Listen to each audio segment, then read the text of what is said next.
And we're back.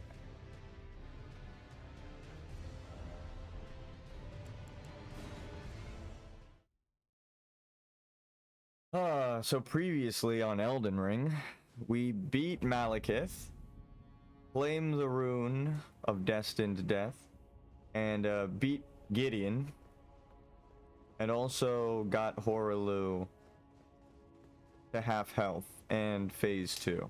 We didn't beat him, but we got there, I think, like 2 times, at least yesterday. So, we're at the end of the game. We have every option of ending. Let's see. We have the perfect order, which, as you can see on the far right, I am still level 1. And base was a temporary buff. I'm still no leveling. Then we have the Mending Rune. We killed Fortisax. We did Fia's quest. Then we went down into the sewer. Defeated the Dung Eater. Found all of his seedbed curses, which I think he's a shaman.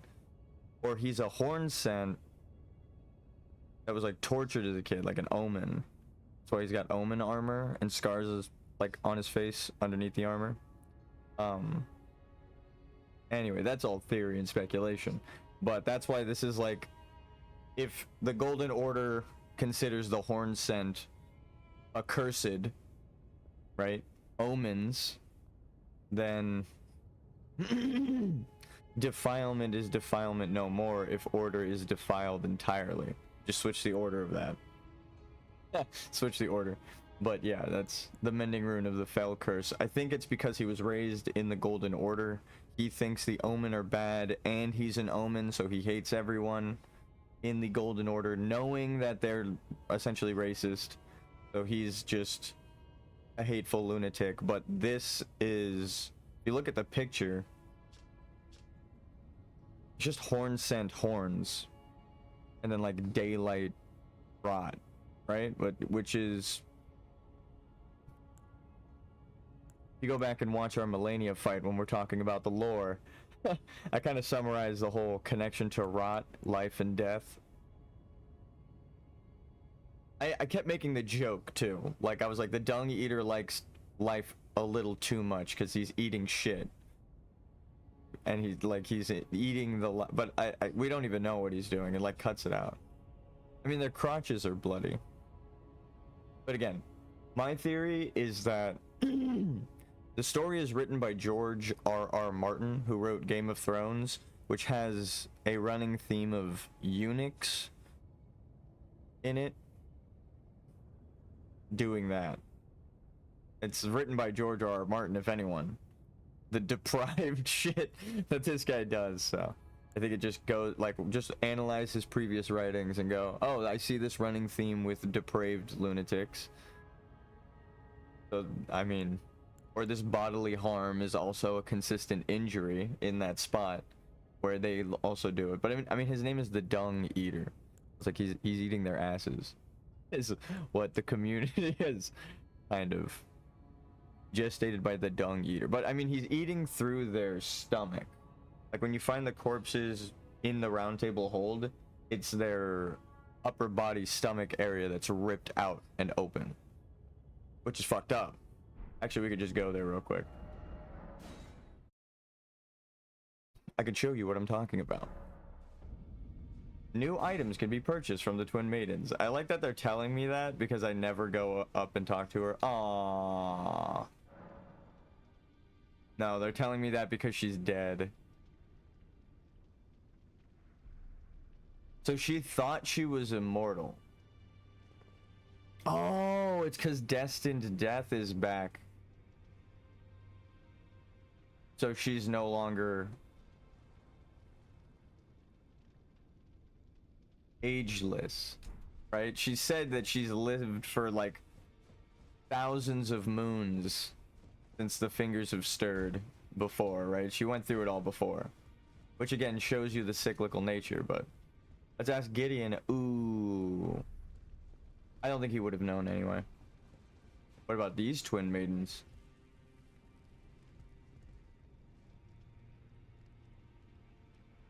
Are they even moving?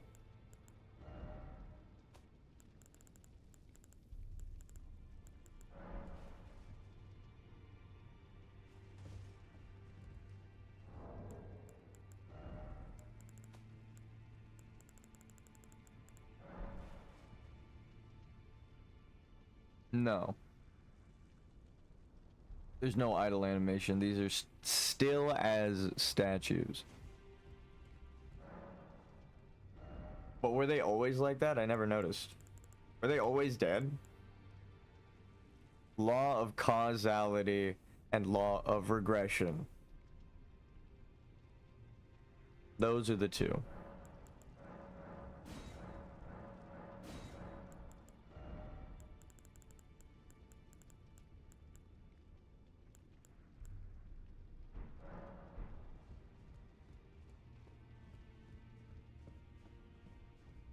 I'm glad I went and looked at them. That's more lore.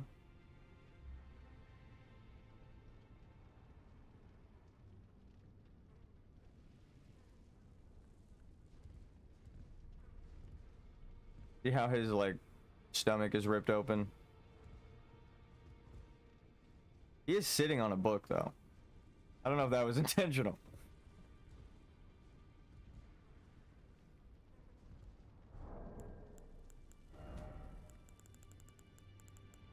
But that's another way to the shit.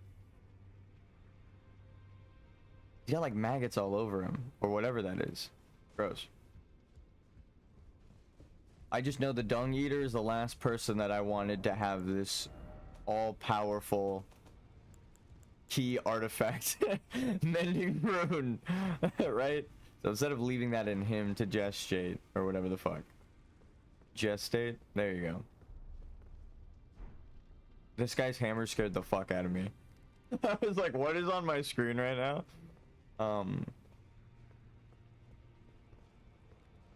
Hey, Roderica.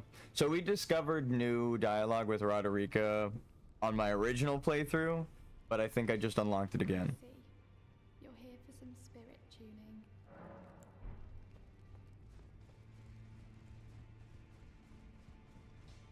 You have to talk to them both, exhaust all of their dialogue,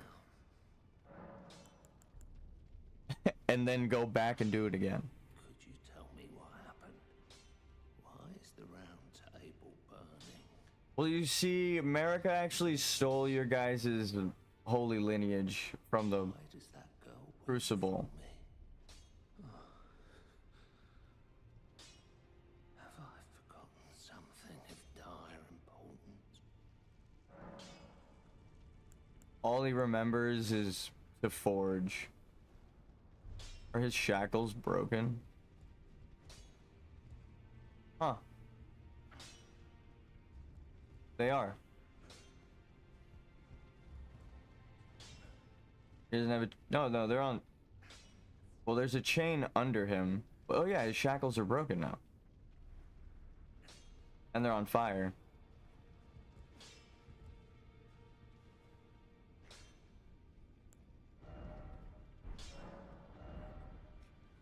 Oh, I could upgrade my shit?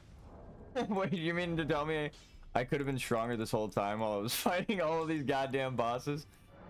Well.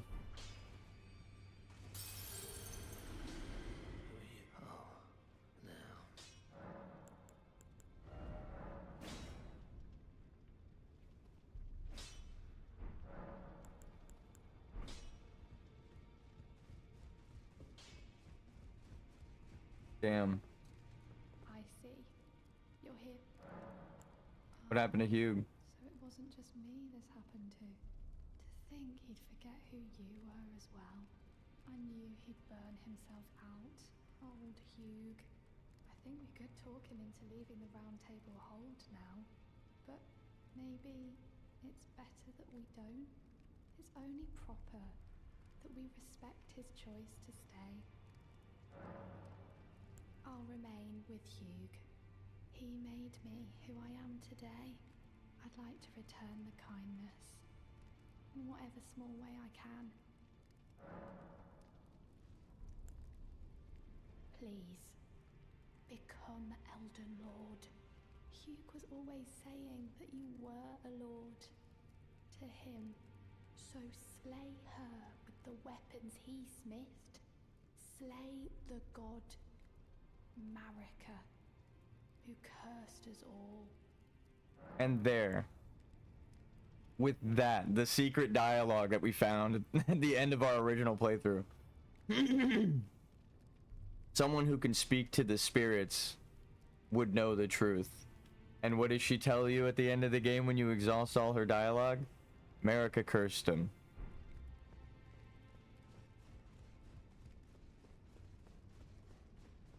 Again, I already know I'm right, but it's not because of assumptions. It's because of things the games tell you and imply with asking a question.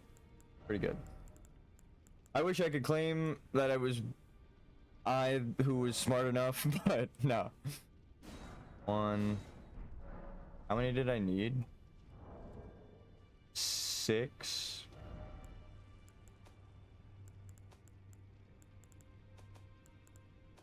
Miyazaki just laid it all out really well.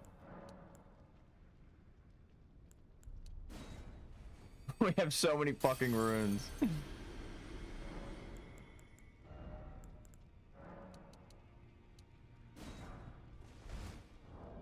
Wait, did I not get them? I did. Okay.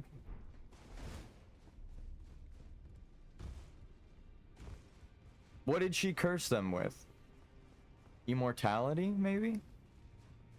That's what she, Roderica, would view as a curse for him. It's his immortality that's driven...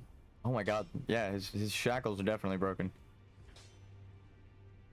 But it's his immortality that drove him crazy. It's their immortality that caused all this. Our immortality that allows us to rise up and become the Elden Lord. Who are you? Oh, now.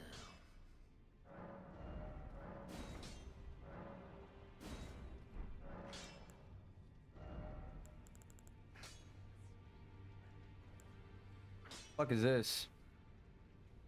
Oh, it's only on pole arms.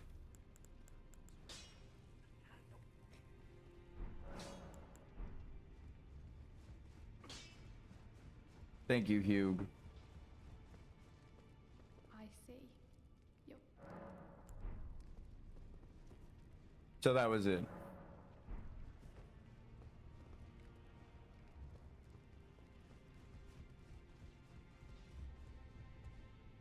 That's why she was standing there. You're here for some spirit tuning. And she didn't say anything about the dung eater and the spirit. I mean, she said this, she heard the spirits wailing, but the wiki says that if you go and like help the dung eater escape and do all this stuff, she has another line of disapproving dialogue, but she never said that to us. So I feel like we did the game in like a perfect order. Go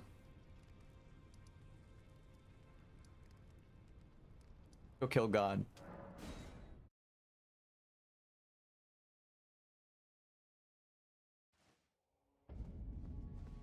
If you do it in the right order, you can do it as a level 1. This game is perfect. The design is insane. Good luck in there, jumpy man.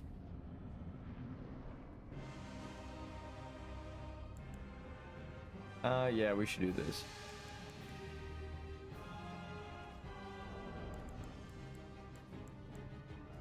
I found last night that that doesn't help, but this does a fuck ton.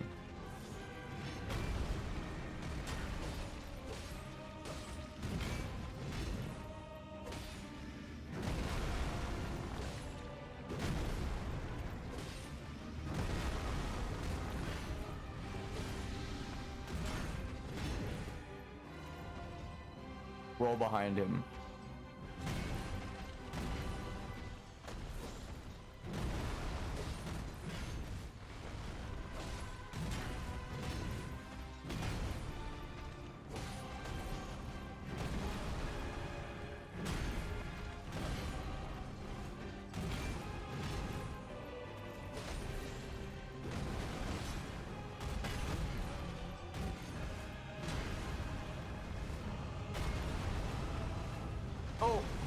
Thank God.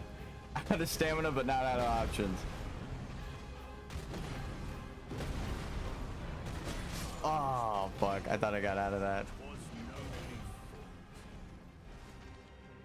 Pretty good for a first attempt. Only down like a quarter, dude. Oh, God. Not even a quarter. Like 15%. Oh, shit. This is gonna be a fight.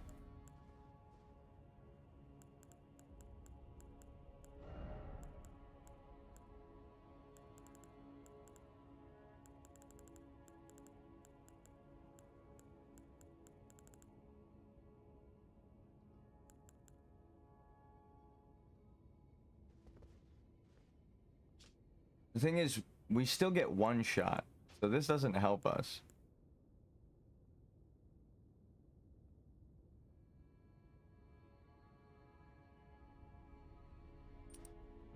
Keep running out of stamina.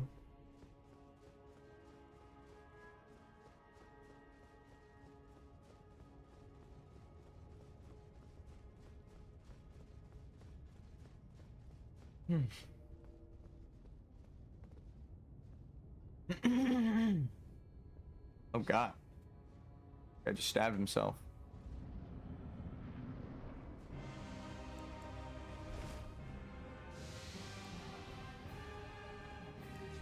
No. Oh, wasted one.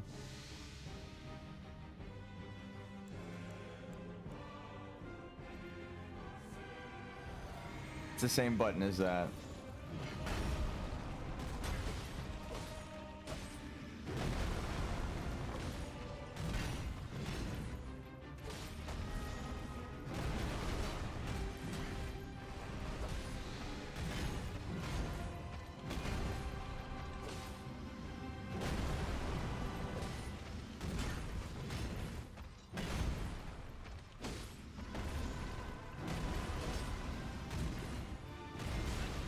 That's fine.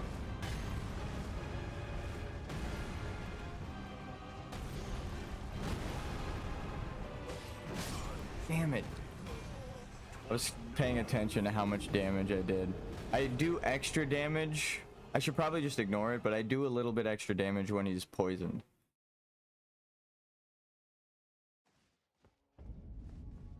Honestly, though, I should just be going for the blood slash. I just have to open with the Scarlet Rot for the extra damage. Again, this is like the last boss you can use this stuff, so might as well. The next boss is completely fucking immune. Both of them. Both phases of the two next bosses. Completely immune to all this shit, so might as well use it now. Maybe that's why he's here.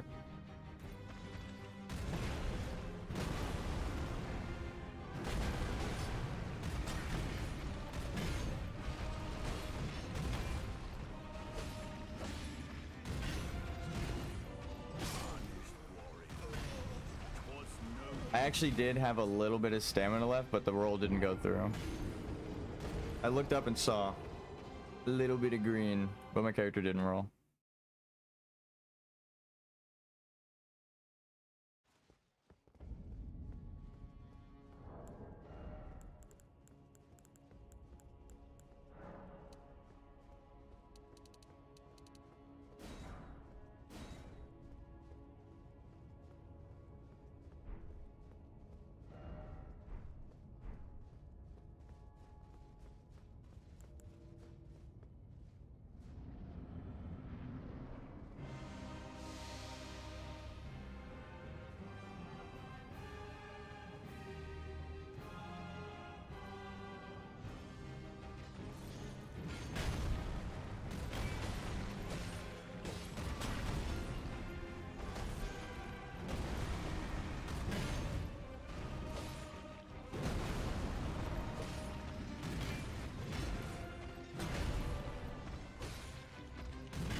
What the fuck?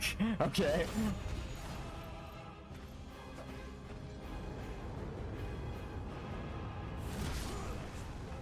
Damn it, I landed like right when he did. That was bad. I jumped too early.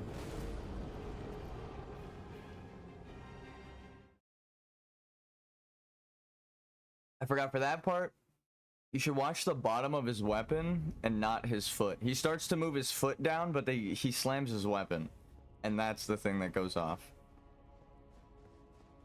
It looks like he's about to stomp, but he like places the weapon down first.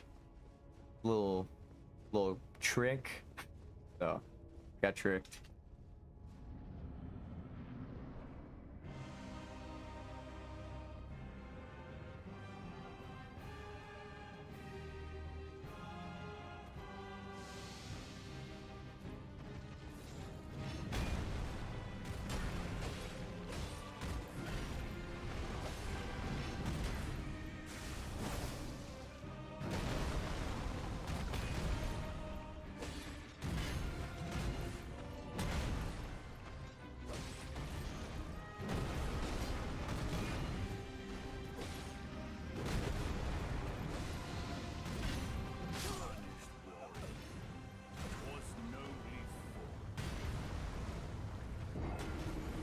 It felt like I was out of stamina. I hit that perfect. I looked up, but then I saw my bar filling. So, no. We might be having stamina problems with this guy.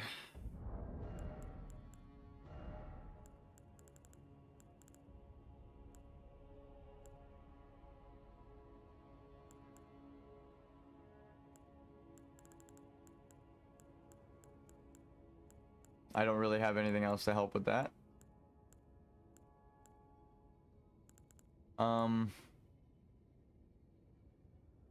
Fuck it. Just try to beat the game. We cite the dark magics. We just gotta get good. I've been watching my stamina. I just didn't for that one combo. And then I died to stamina. Normally it's not a problem, but this guy just doesn't stop. Let's go normal Spellblade for this one. As a practice run.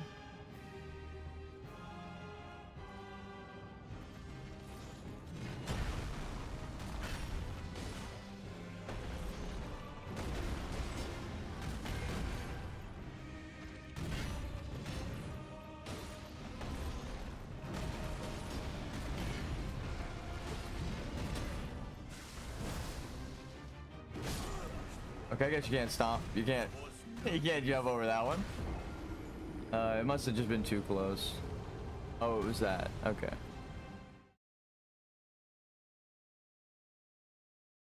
You have to get range from him. You have to like jump over to him and not like up against him like that. Pretend the hitbox was that chandelier we broke. That was the perfect example. If you're too close and you hit him like that, your hitbox is brushing up against the attack and you're getting hurt. I cast magic. Yeah.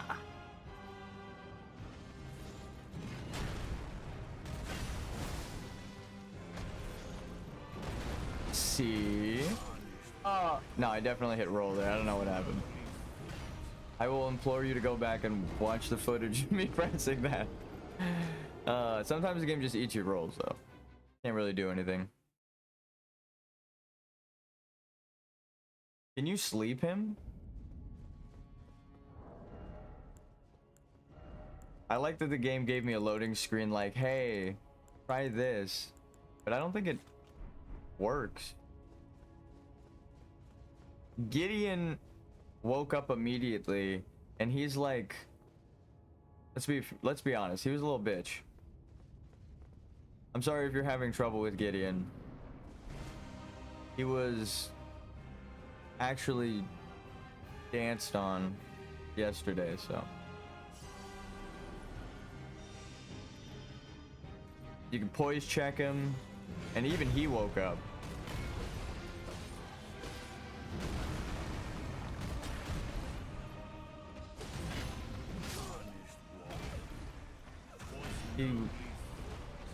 He swung over me for the first attack, which I wasn't used to, but then I rolled out of position. It's just bad luck. It's like good luck followed by bad luck. If I rolled to his left, I think he missed.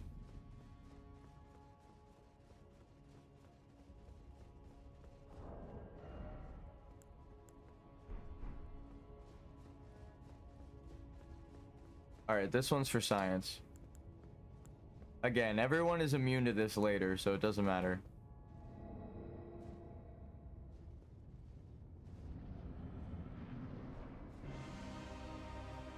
Get over here, you. It's nap time, buddy.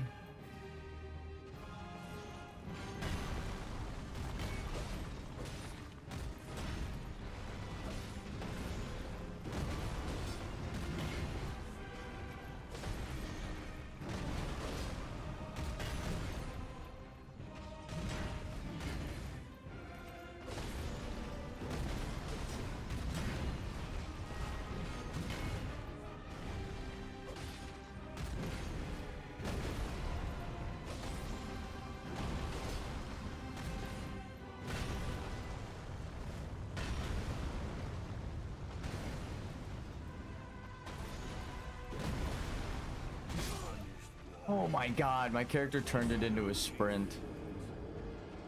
I feel like he would have gone to sleep by now.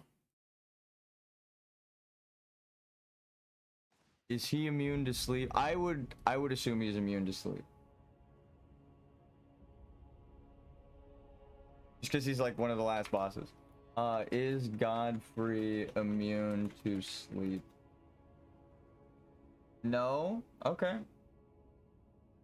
Oh, he has a high sleep resistance. That's why he didn't go to sleep there.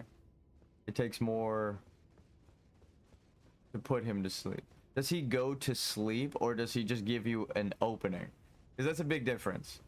When they go to sleep, it's for a minute and a half. God or dipshit down there. I forgot his name. The all-knowing. That ends up not knowing much throughout the game. He's even he wakes up like right away.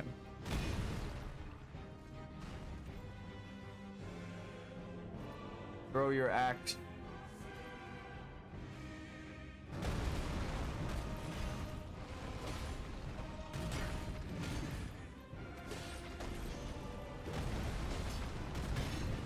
Woo.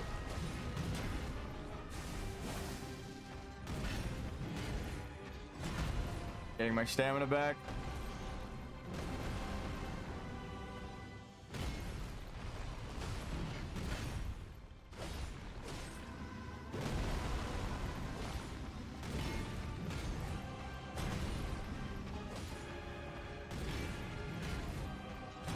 Definitely roll behind him. He cuts that combo off.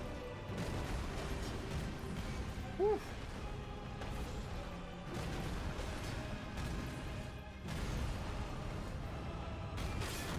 Oh fuck.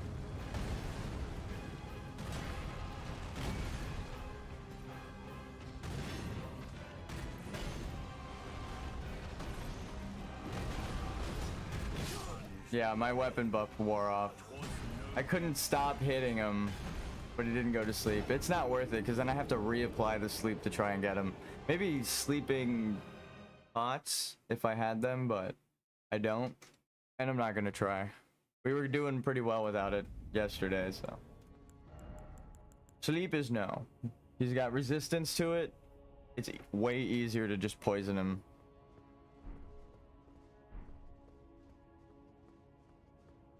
The thing is, we got rid of our bleed. That's like built in. If you look at passive effects at the bottom, because we chose raw damage after the Ash of War. So that's what this is for.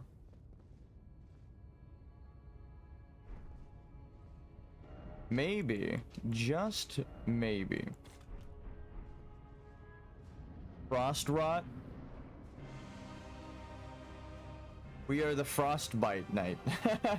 Now I guess it is Frostbite. Freezer burn. I'm like, what is rot and ice? Black ice. It's more of just oil. Alright, we're gonna buff our weapons this time. So we're gonna go from rot to frost when it wears off. Because he'll still be poisoned. And then we don't need the rot on our weapon. We put frost on and then we can get frost proc. Right? Where's the thing? Here, I'll change my... Look at all these bars that show up. You can bleed and freeze and rot and be poisoned and have madness and be slept all at the same time.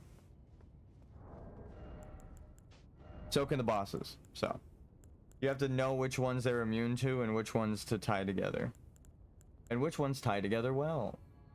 That's the same for like all bosses in Dark Souls. I'm just a sword and shield knight, so... Little tip there. I think... if we do get an opening like that, instead of, now we'll go for like one charged attack.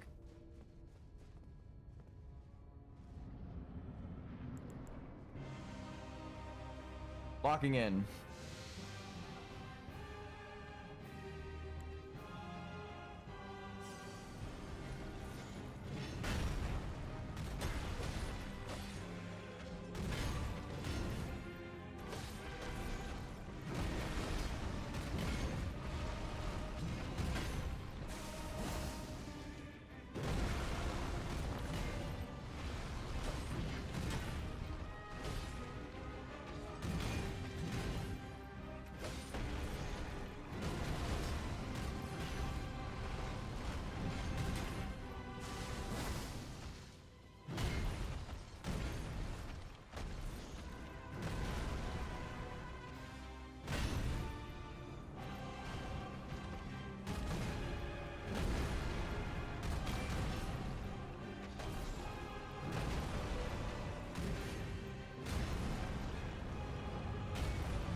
Definitely roll behind him. Ah, we were doing so much better there, though. A little bit less health there than we normally die at. The rot and the frost is definitely the play. We just gotta wait for him to do one of those big explosion attacks, and then we have the timing. Hopefully, if we get out of it. Seems to be just stay next to him, to his left and behind him. He cuts his combos off and like jumps around. Jump around. But no, he actually just jumps around. Then you run up and jump attack. Rinse and repeat. He throws axe. Roll when it hits the floor and then swing at his landing. Maybe twice just to be safe. Fuck me. I don't know if that's actually an opening for a heavy. I know I can hit him like in the air with the light attack and then land and roll. But the heavy attack gives me a delay. Like I could jump, hit, roll. But if I jump, attack, see how long it takes to roll there? It's pretty bad.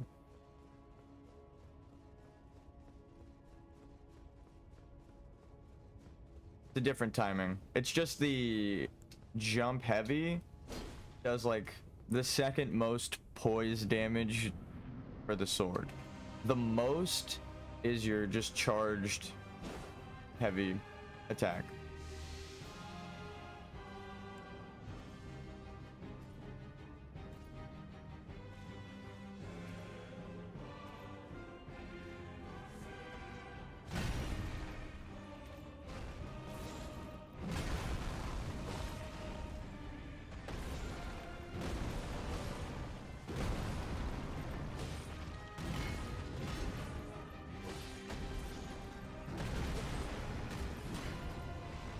You get so much timing, I almost did that too early. I almost rolled too early there out of fear, but it's because the heavy attack takes forever.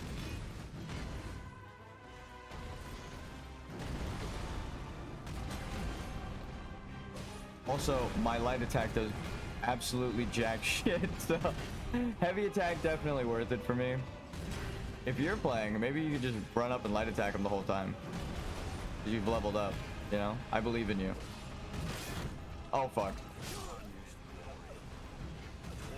The split shield second. Like it, I put it up and he broke my fucking shield. It didn't even like have it up in the animation, but I pressed the button. It's the spacing. Again, this is what happens when you press it. Your hitbox is now double the distance in front of you, so your timing has to be way earlier. So even though my character was in like a pose, right? Like that kind of knocked back pose. Technically his hitbox was here, so that's why my guard broke immediately. Because it does want to protect you. It's kind of like, it's a good thing if you've leveled up, but when you're level 1 at the last boss, that sucks to happen. So I don't like the shield much. Even though my shield is max level, I still don't like to block. It sucks. Only certain attacks are good.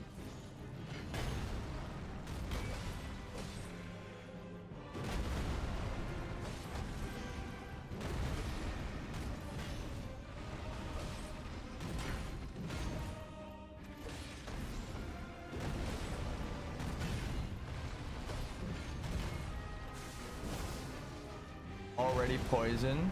Love to see it. We're getting better.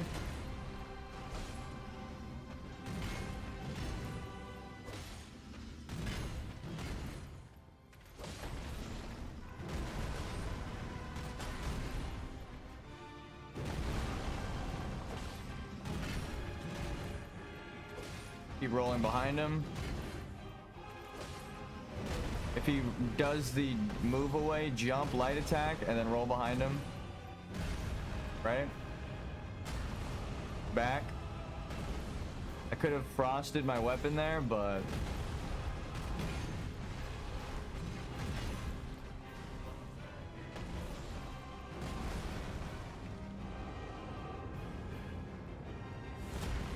See?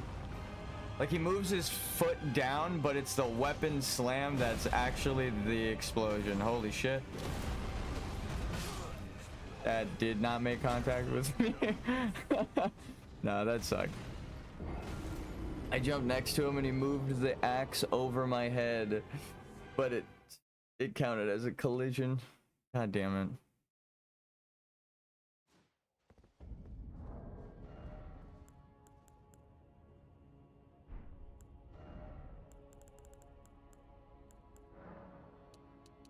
Let's just make it all. But now we can't use it all the time. Now we have to spare it. Chat's going back on. I had it off that time.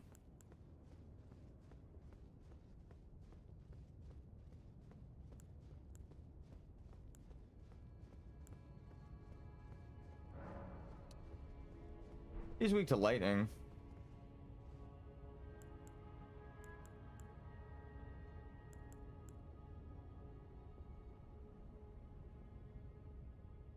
Oh, behind you? When I'm running away from him. It's kind of cool.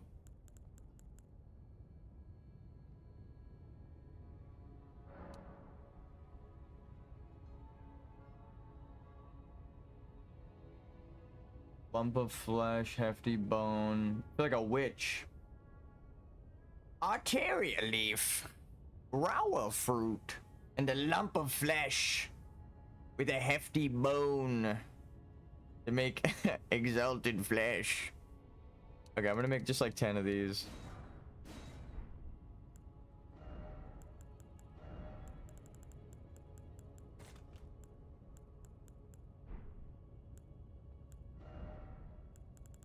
We don't need physical resistance.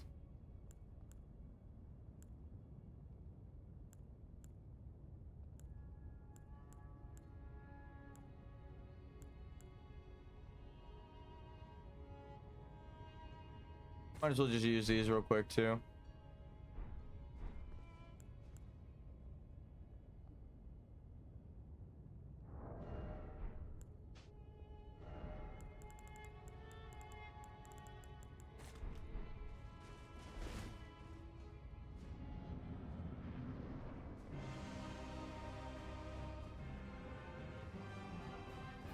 Test 1 of drawstring lightning grease.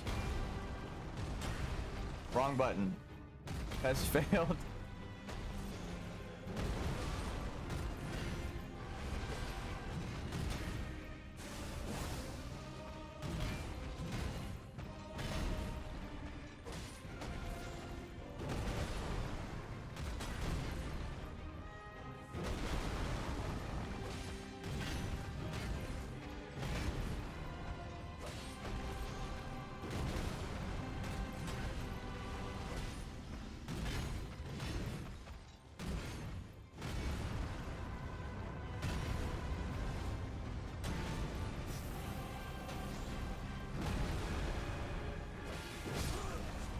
$240. Immediately dies after the lightning. It's actually kind of good. I wanted to see how long it lasted and I died though. So, I will at least just say that. I got to hit him. Alright, so what if we put all of it together? Exalted Flesh. I don't have any rune arch, do I? No. Damn.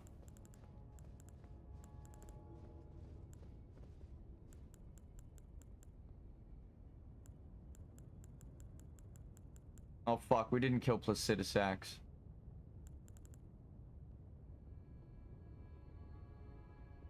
Oh well, we didn't do the DLC either. I'm gonna do the game again. I just want to beat it as a level 1 slime. I want to do all of the DLC and all of the bosses, all of the remembrance bosses. I guess if I do go kill Placidus Axe,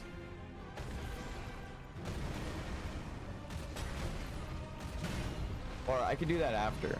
Like after you beat the game, you could just go do that. There's certain bosses that you can't, like, you might get locked out of. Right, like all of the ones in Lindell are gone now that we've burned the Erd Tree. It's only ashes, so it's like that's that. Essentially, that happens. Now I can at least spoil it because we're here and it happened. We're in a different version of the map, so everything is gone from the past one. That's how I missed Grand Sax's bolt before. Is that I turned the capital to ash before picking it up, and then it was gone forever on that character. I had to go in New Game Plus to get it. So I don't think there are any remembrance bosses that you can miss.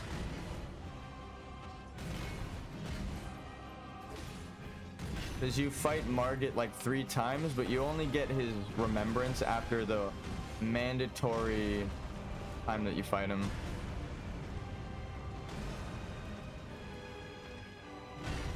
To get his sword or whatever the fuck. One of the remembrance weapons.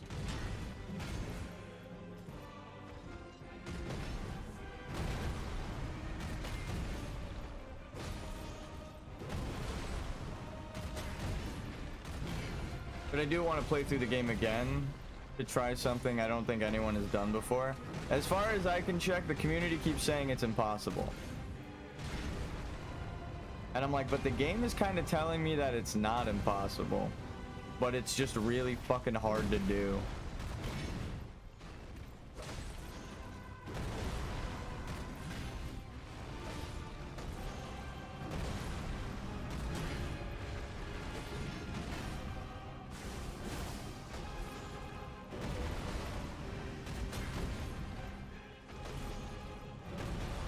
Woo!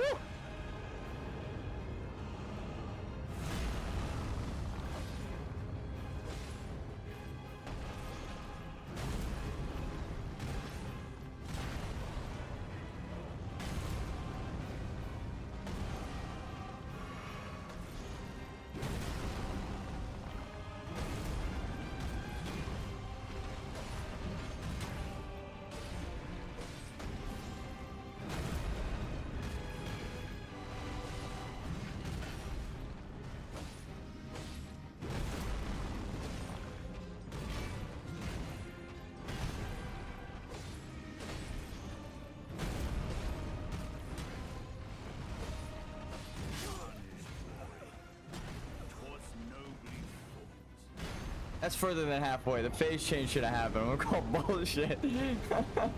Oh, that actually is more than halfway down. It's supposed to be right at halfway. He changes to Horaloo. So I was like beating him, hoping to God the phase change would happen, and then I got him past the threshold and it didn't happen. I'm like, alright, well, I'm out of stamina and I'm pressed up against him. There's not much I can do. I'm about to die. But that was a good run without the buffs.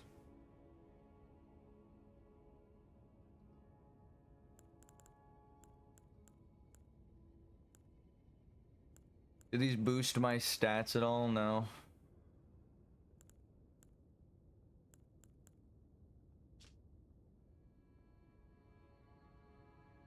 He's called Loathsome, but it's just horn scent imagery.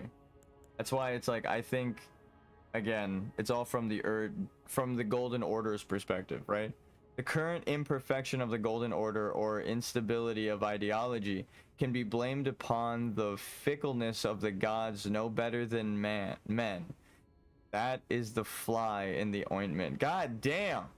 They literally just wrote it here at the bottom of the fucking... Everything I've been saying is implied is just written here. Rune discovered by the noble gold mask. Used to restore the fractured Elden ring when brandished by the Elden Lord. A rune of transcendental ideology which will attempt to perfect the Golden Order. The current imperfection of the Golden Order or instability of ideology can be blamed upon the fickleness of the gods no better than men. So when I kept saying that America is like a mortal and everyone is lying about being a god, that is literally what that shit's saying. They are no better than men. Right? From the Golden Order's perspective, America is a god. So you're like, oh, the gods are no better than men. But then in the DLC, you find out that America was a shaman. So it's like, oh. That's nuts. How would you know that's America's hair, though? That's my question. Well, I guess you would... The oh mother gesture means your character knows, because the only way you can get there is using oh mother.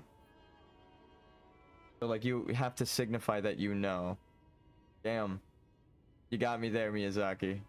I was like, how would you signify your character knows? He never says anything. It's like the only way you can speak is through gestures to people, and you have to use a gesture that tells the game, I know Marika is from here, because you use the oh mother gesture at the statue of her and it disappears into the secret path.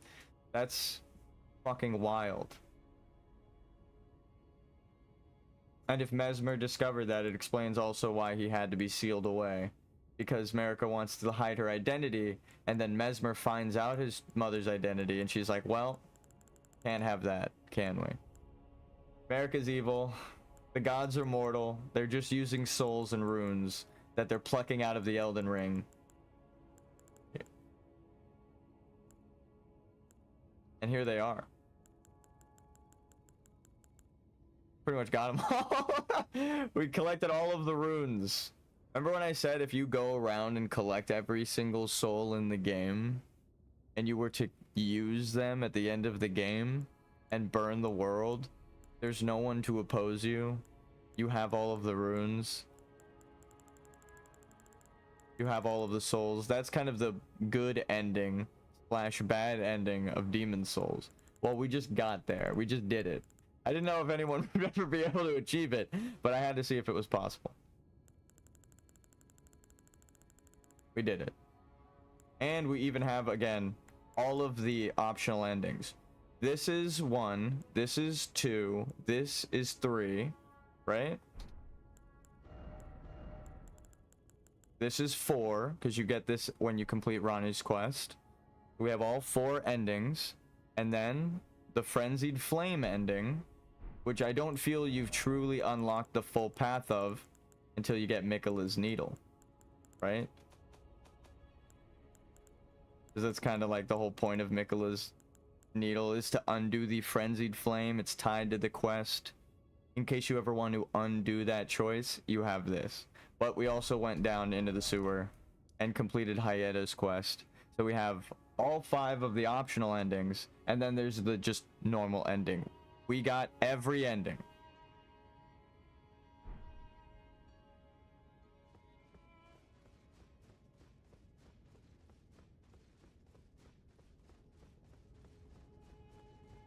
As a level 1. I should also state. Look at the right there. Look at our level. Look at our stats. How does he do it? Well, you'd have to go back and watch everything. That's why I was saying this is insane, because I did all of this and I realized that there is actually a path built into the game, and I missed 1 or 2 important steps, and it might lead to a different ending, which is fucking crazy to say out loud. But it's like, I think I noticed a whole everyone's saying you can't beat the game without Melina, and I was like, wait, but you can if you were to do it this way. It's just you would have to be able to do this. You'd have to be able to beat the fucking game without leveling and put up with this shit, which I understand no one wants to do. I'm deranged, but also a game designer that has always wondered since like 2010 when I got Dark Souls, or no, Demon Souls, the original on PlayStation 3. I remember leveling up to kill a boss and feeling like I still was defeated. I was like, I didn't need to level up to beat you, but I'm leveling. Damn it, to make it easier on myself, because I need to level to beat you, but I don't feel like I need to level to beat them. That's why, again, it's like that one little feeling of like defeat is why people put this game down and they're like, I can't, I just gave up on that boss, or I gave up on that dungeon, I can't. It's like you want to play a certain way, but it's an RPG and it asks a very complex world of view, right? It's like, oh, can you use these elements while you're here? Do you know how this game has stealth mechanics? Do you know how this game has magic? What's the difference between incantations and magic, right? That's essentially Goldmask's ending. It's like, why do I need intelligence for this fucking incantation? Well, it's Radagon, and he studied both, right? So it's like, it all makes sense now. If he was a fire giant, he would have ties to the lions and the wolves, the sun and the moon, the Ul and the Uld civilizations. So him seeking to be complete runs with his theme of being remade. So he's missing part of himself. And then he's also, I mean, because they've replaced it with runes, his will is replaced. But also the search to be complete is actually just his natural giant's heritage. So it's like, that's the giant's heritage. That's the true civilization, a complete world. But again, it's like, it's not even speculation. It's, they gave you a golden needle so like it threads it all together. And it's Radagon's item. It's so goddamn good. The game design. That's why I was saying, like, if you are a game designer and you want to, if you want to make a game like Sims or fucking Mario platformer, go do a challenge run of those games, right? If you want to make a Dark Souls game and you want to understand it well enough to almost like recreate it or make your better take and, you know, or your different variation of it, how you see you could make it better, I would change the hitboxes so they're no longer beans. Here, let me just show you. If I ever made one change to Dark Souls, this is what it is. I'll show you in real time so we don't have to argue about it, right? See their bean shape, how they're beans? See the bean? This is the boss weapon, and the hitbox, if you get touched near the weapon, it hits you, right? I'm literally opening a 3D modeling software to show you guys what the fuck I'm talking about. Oh wait, are there beans in this one? Huh. I guess you would do this.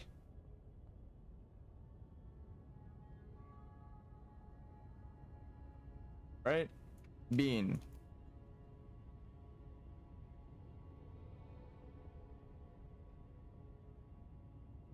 Right? Now, bean shaped like sword. We didn't change bean. We did not change bean. They can use the same amount of colliders and hitbox meshes. Fuck, they can even simplify it to make them more accurate. Why are they beans? Why are they beans? You, as a programmer, the data is the point values, right? They're all just point values of where these little dots are to tell the bean where to be. All they need to do is stretch and skew it, and the bean shape is accurate. Why? It's no extra data on the game at all. Why are the hitboxes so fucking inaccurate, Miyazaki? Anyway. I'm a game designer. I literally opened a 3D modeling software and showed you can just stretch and skew the fucking sword along an axis, 2 different axes, and then you make them way more accurate. Why? Why? So again, when I say I would make them more accurate, I'm not just saying, that's not conjecture. It's not a theoretical, it's not hypothetical, it's not I don't know what I'm talking about. I know how I would do it. I know what they have now. I know what the difference would be, and I know they could do it, and it would be no difference on how the game runs right now, except it would be more accurate. That's why I'm upset. Sometimes. When I play this game. When they land an attack that didn't visibly hit me, oh, I think everyone feels that. But now that I showed you how they can make the hitboxes accurate but just don't, I hope you're upset. I hope you're as upset as I am. I fucking showed it visibly with the 3D modeling software and explained how, again, it takes no extra data to do that. It didn't take any extra points. It's just, oh my god. I thought he was stomping. Now I'm getting too used to jumping. I'm just distracted. But no. That one wasn't the hitbox. Sometimes the hitboxes are pretty accurate. I'll say that. Sometimes. You can use a square collider, like a box collider, on the sword, and it would be more accurate. Right?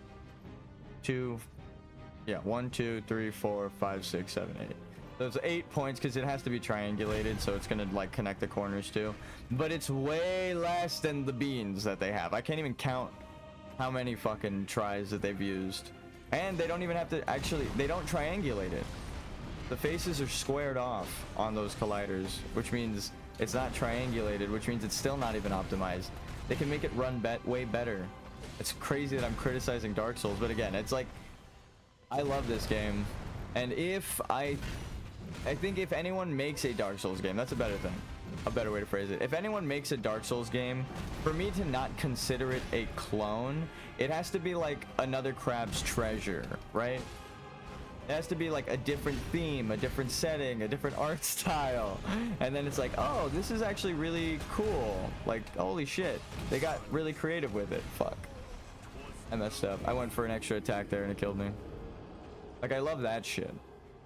Those kinds of things I don't consider like knockoffs, right? And especially because another Crab's Treasure in its advertising pretty much stated and gave its flowers to Dark Souls and stated like, oh, Dark Souls is what we're basing this off of, right? It would be cool. We made an Anor Londo in our game, but we can't sell it with this because of copyright. And it's like, okay, so you like Dark Souls a lot, but you also aren't afraid to say Dark Souls inspired me, and we're trying to make something different with the crab, right? So we don't have Anor Londo, even though we made it and it's funny.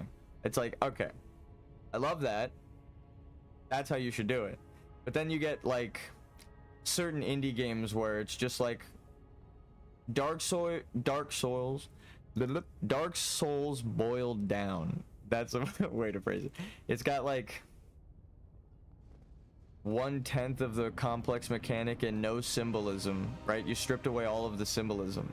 And it's like, that's why I like these games, because it gets me thinking about like, wow, the design is so good, but the character design goes into the story, and it all fits the theme of death, right? Your character is immortal, right? Why is your character immortal?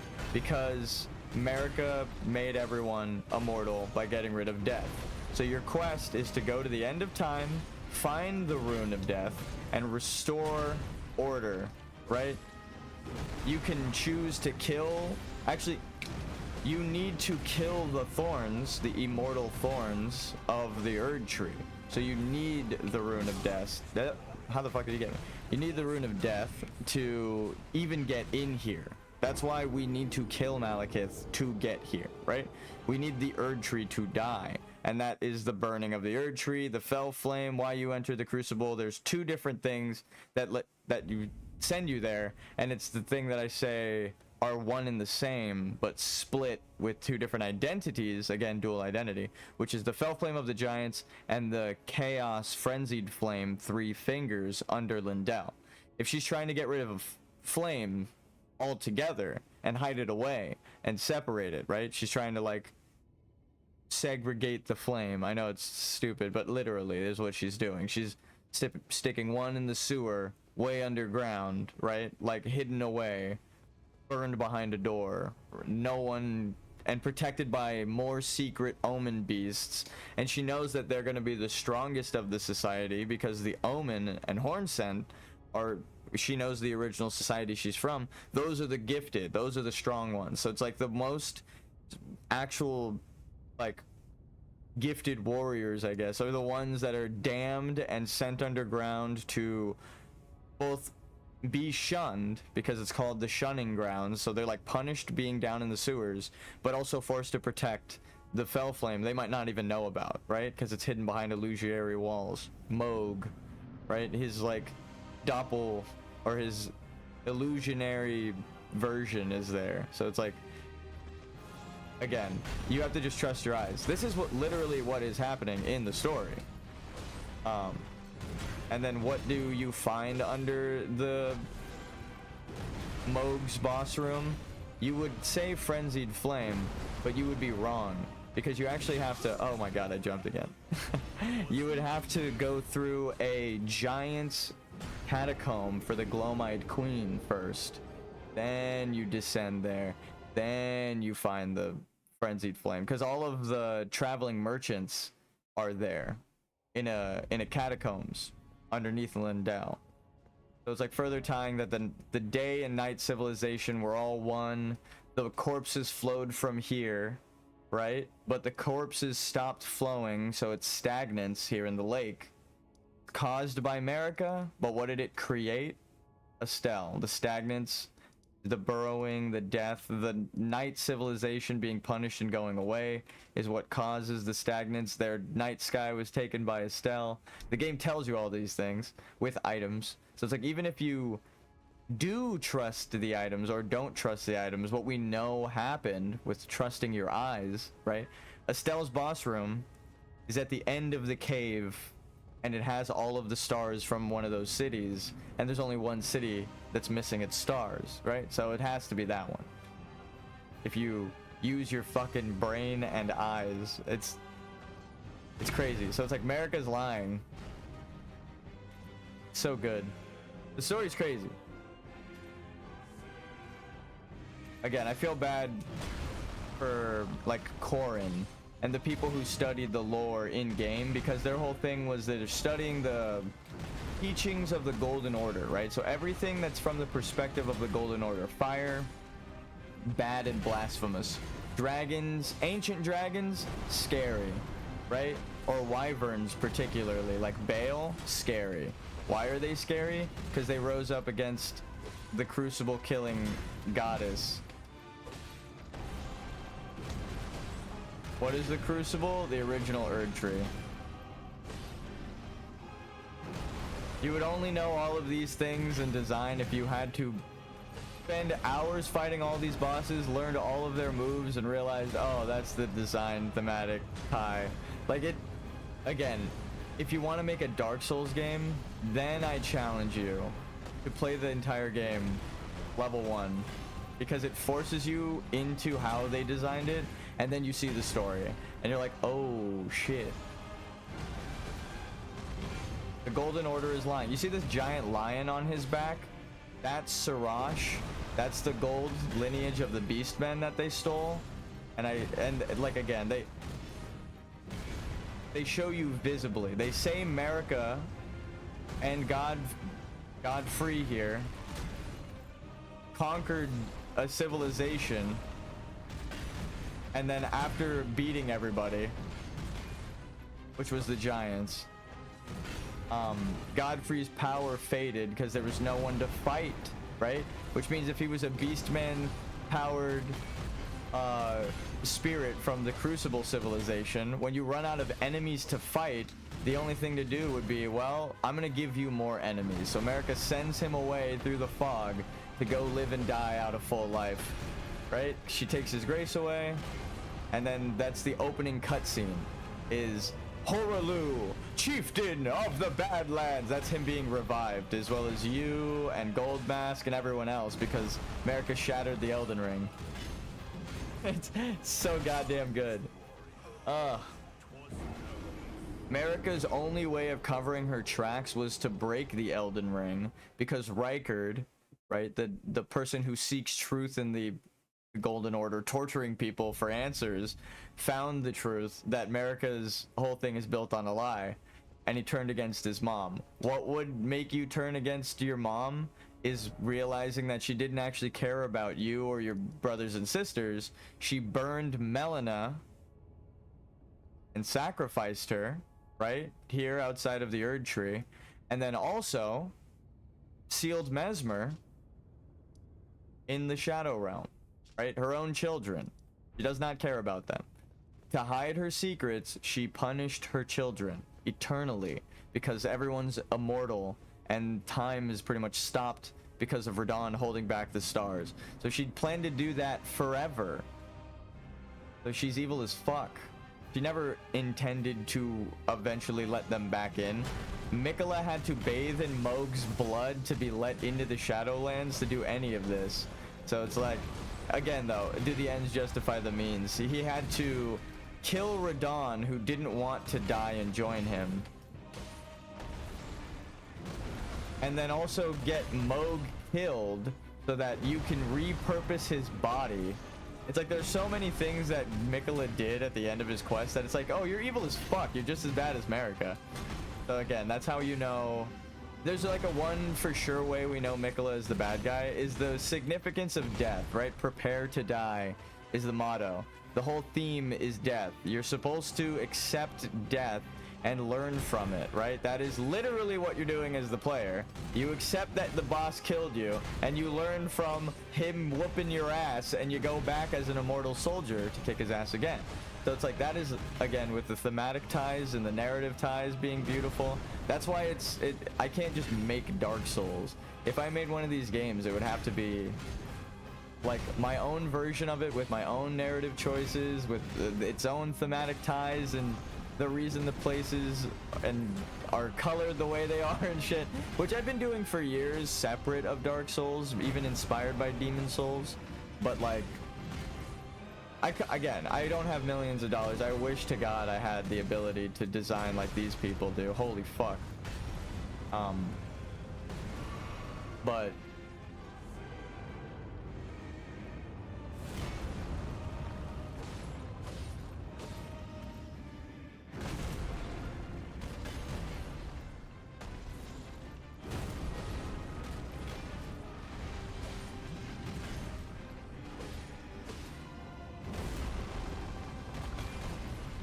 this boss just went into phase 2, so I had to lock in for a second.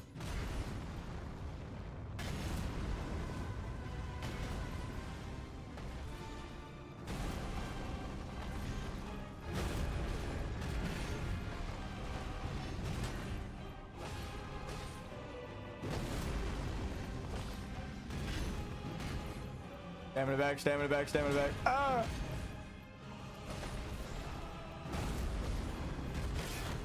Oh!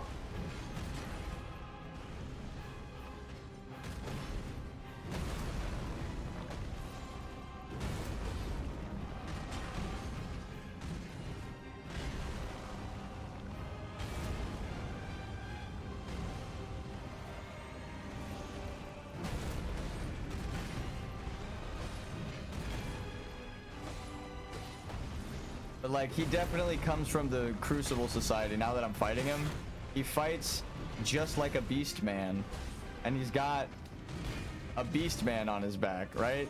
It's like after fighting through the DLC on my normal character, I'm like, oh, now I see the ties. Now I understand these themes. Holy fuck, Miyazaki. And it just like Dark Souls 1, 2, 3, every one of them with DLC anyway, not Demon Souls, unfortunately. The DLC introduces elements to the story that clarify everything in the base game, and then you go, oh, so you get to replay the game again, and it adds value to what you're playing. All of the mysteries aren't solved, but you now have context for the mysteries, right? Like, was Marika the Glowmite Queen? That's what I think, because the shaman were tortured by the horn scent. When you summon the horn scent, damn, he kills the lion. Okay, well, definitely.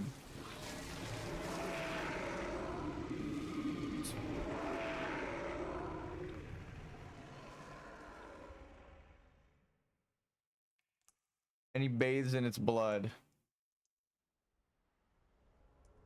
That's the most Crucible society shit that you can imagine. And then he gains the runes. That's the. I've given thee courtesy enough.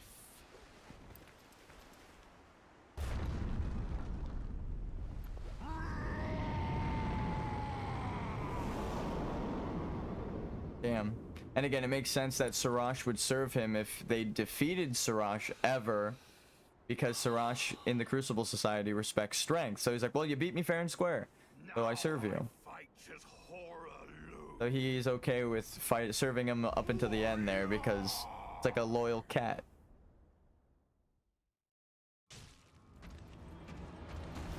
No! I tried to roll through him, but I didn't do it fast enough. That's fine. We did phase 1 really good without buffs. I was more distracted by lore there. I actually didn't expect to get to phase 2 while just discussing lore. It seems to be my superpower. Whenever I'm talking about lore, I do really good on the bosses.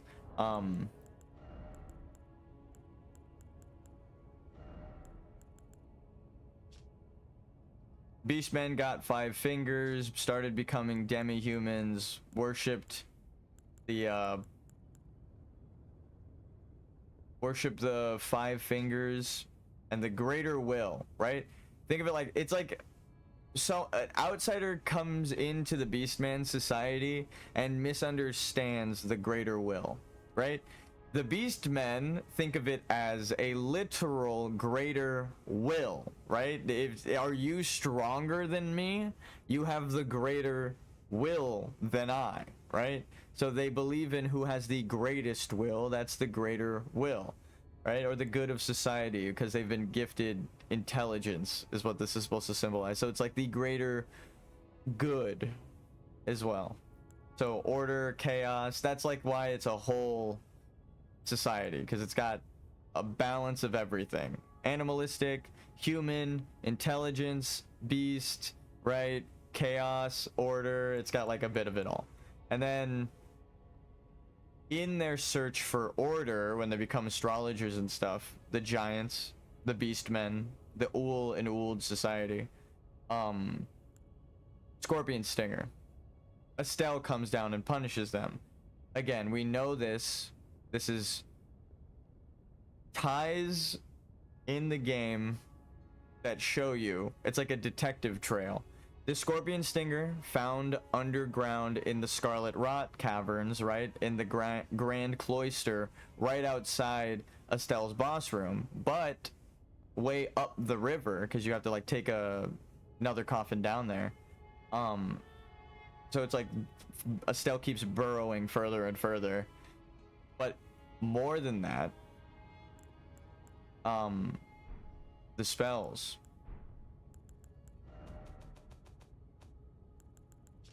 This one we just need to read the bottom part.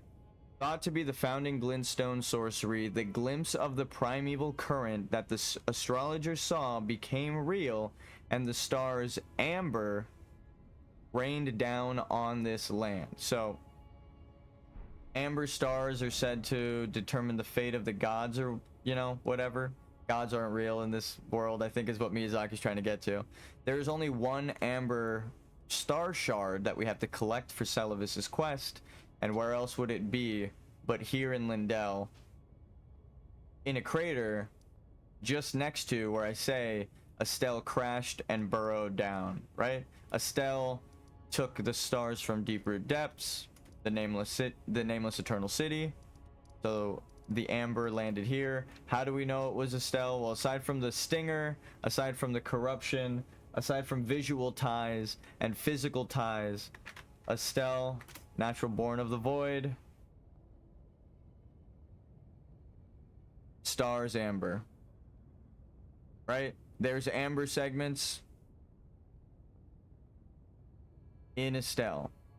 So there is a star creature with amber. It's not even a question, right? It's like, oh, okay, that's the star creature. Natural born of the void from beyond the stars, right? Their whole theme, the whole point of their story, the only thing we know about them is that they're from beyond the stars and composed of stardust, right? I think a little more thematic ties now. I'll do a little Ronnie. This is why I think Ronnie's ending is the good one. Ready?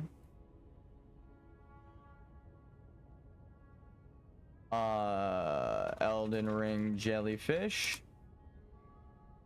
Remember, the astrologers become spirits that go to the stars, right?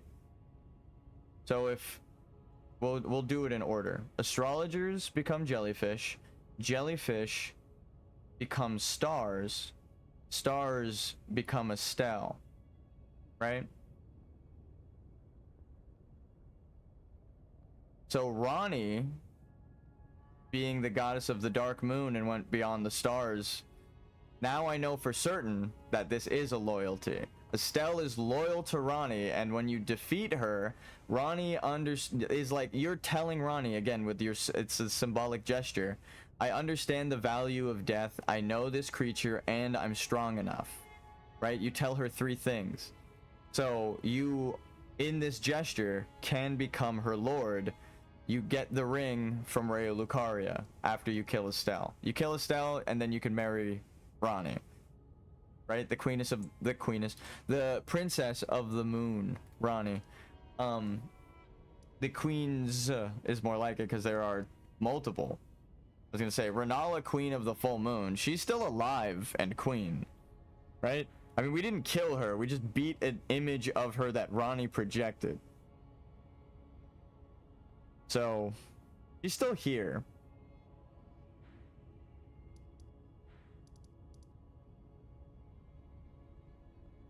That's why Ronnie's a princess.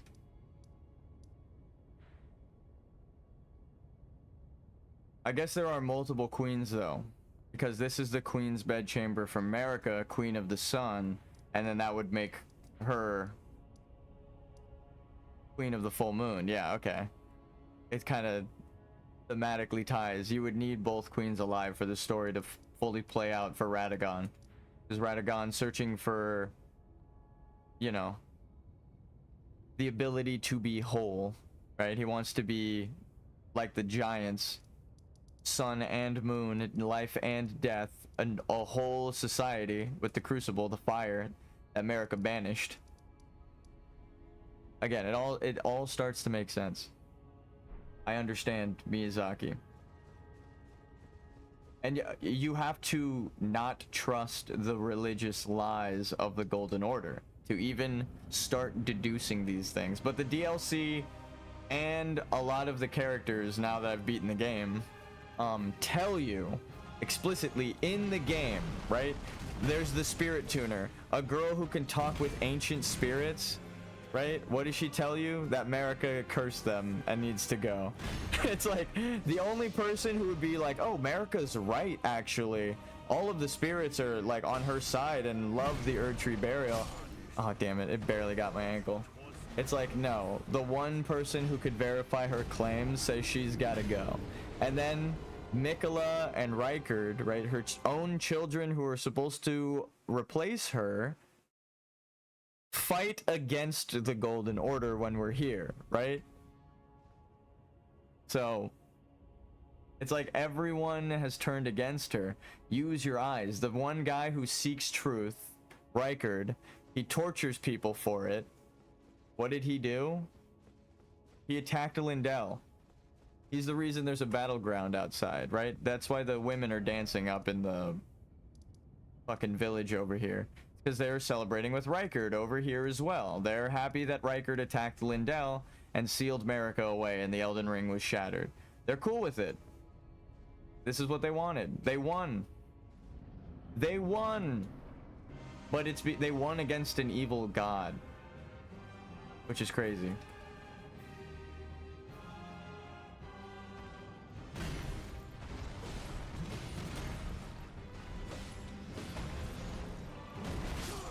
Oh my god, I rolled right into that, but barely. I have to take my socks off. They're like squeezing my feet. I'm like cutting circulation off. My fucking clown feet. God damn it, I got big ass feet. I always step on people who are walking in front of me. And I'm not trying to. I just like kick out my feet when I walk. And yeah, I always end up like, don't walk ahead of me ever. It's a threat. No, it's more of a warning.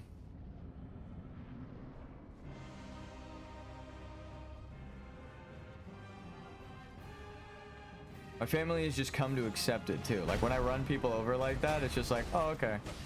Like they know I'm not doing it on purpose, which is crazy. How big do your feet have to fucking be that you can't wear socks? And everyone that you run over is like, yeah, well, your feet are just fucking huge, whatever. They're not even that big. I just have wide feet. Like, well, they're like normal size, but I have to order a wide. Like, it's a specific shoe size in America. I don't know if they have it anywhere else. But they'll have like a 10. God damn it, I barely jumped too early. I have like a size 10. But it'll be 10 wide that I need.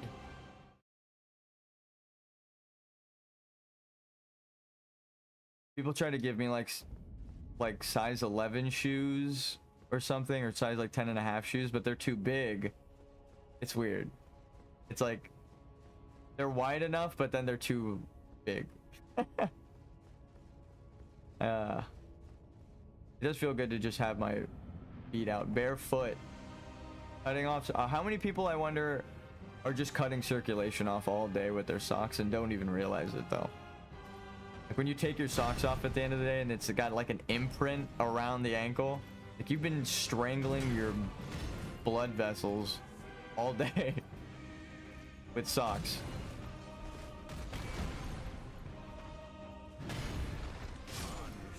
Oh my god, I keep barely getting tapped by the edge of the sword on my foot. That is so upsetting. He's found a way to get me, even though I want to roll around. I swear, the AI does learn. People are talking about AI and artificial intelligence for, you know, like the last couple of, I'd say like 2 years actually. Now, the AI has been a big thing for a while, but AI in video games has always been a thing. I think what we really mean is like machine learning, right? Artificial intelligence that's stealing input from people, scraping data sets that they've made from stolen data. It's not even stolen data, it's just there's no regulation for it. So it's like, well, I'm fucked. Some of it actually is stolen data, and they are being sued. I will say that. So watch yourselves if you are using those certain AI models. Nvidia is being sued because of their AI generator. Certain things like it's again, it goes back to like the crediting, right? It's like why if I do make a Souls-like game, I will pay tribute. I'll put a little bonfire in there as like a homage to Dark Souls, because how are you going to like try and make any of these games and not acknowledge the masters who won Game of the Year in the genre before you, right? you should study up if you plan on making a good version of any game. And again, I don't think if you're making like a town builder or survival game, you need to do a level 1 playthrough of Dark Souls or Elden Ring or anything. But maybe find like Civ or like Sim City or like an old game that everyone loves in your genre and see what challenge runs people are doing, because it's like finding the fun. That's what gamers are doing for fun in those games right now. You want to make a fun game? Well, you should go play something that people are still doing years later for fun, right? Because then if you replicate that, you'll make a timeless game. Actually timeless. It's like they're finding the fun outside of the game years later. You allow them access to it and they'll continuously play it, right?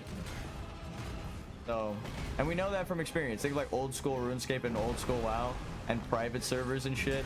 It's like people would like the old versions of the games to just be up forever. They don't care. Whatever. So, like people will just play the same thing. I mean, it doesn't mean you shouldn't update your game or fix bugs and shit, but when you're designing it before you even release it, this is your job, right? I want to make a Dark Souls game one day. If not, I want to make an action RPG that's nowhere near as difficult as Dark Souls. But if I want to put a challenging boss in it ever, you know what I'm going to have to replicate? A fucking Dark Souls boss. So I might as well just learn the Dark Souls bosses so I can... Motherfucker got me in the same goddamn way, but a different way this time. How? The sword was between my legs because I was attacking, so he didn't actually hit me with it, but then he like scraped it through where my foot was gonna be. It hit a collider that wasn't there and it did damage to me. God damn, that was a new one. But again, accurate hit. If I ever do make a Dark Souls game, it's got accurate hitboxes. But it's like that. Like you barely notice that your collider is off, but it still has a big ass hitbox, so it touches your collider and does damage. That's the saddest shit. There's also particle effects and sound effects to like tell you where and how it made contact with you. So there's a lot of not clear visual indicators, but extra.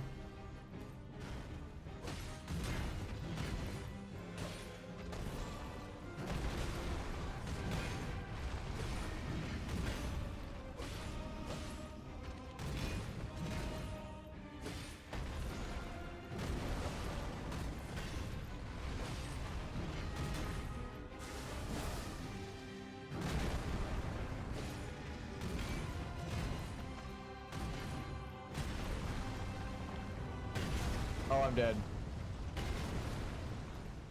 Never mind, I used the getting up iframes to survive. Sometimes it's like a fighting game. Sometimes staying on the floor is the play. I remember learning that as a kid, getting my ass kicked by my brothers.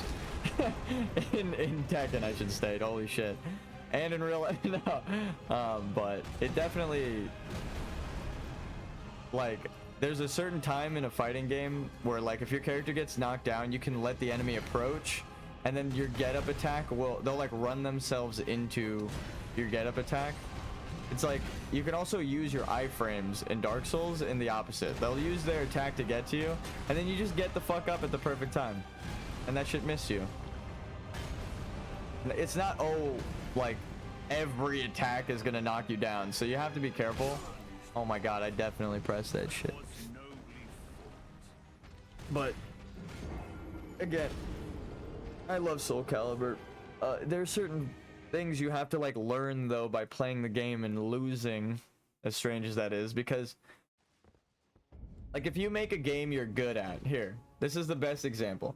You make a game that you're really, really good at, but there are people who aren't good at that game, and you know it, right? They're going to play that game, and if you didn't design a way for them to learn to get good, they won't get good playing your game. They won't have fun, and they're gonna stop.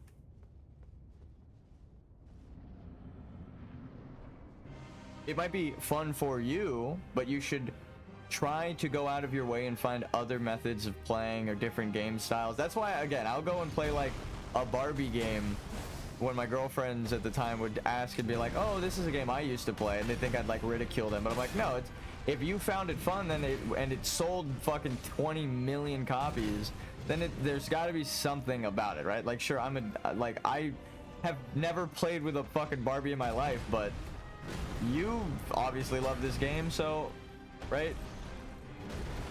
It's got some appeal to it. And then it's like that for everyone, not just people you care about. So it's like, you might as well just try all of the different methods of like play for like Dark Souls. That's why I'll like, oh, let's try a magic build for this fight.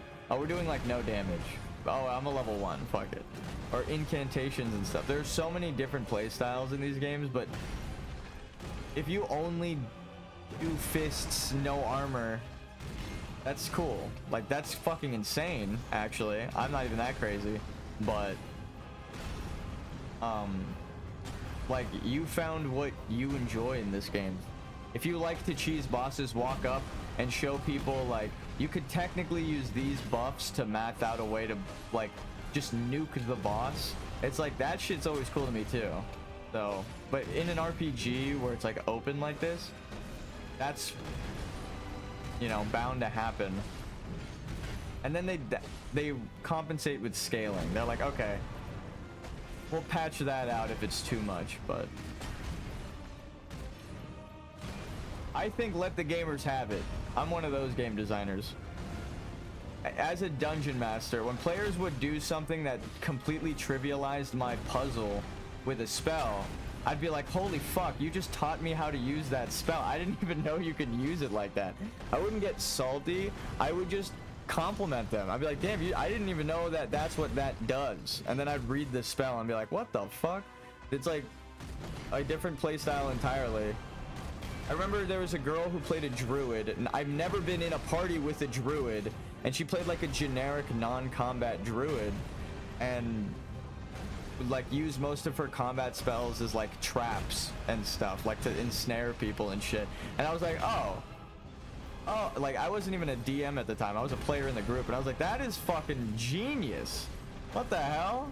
Like, I never occurred to me. And it's like, you can make an entire boss like that, like an entire level of just, oh fuck, I landed like a millisecond too late. Again, I was watching the foot and not the weapon.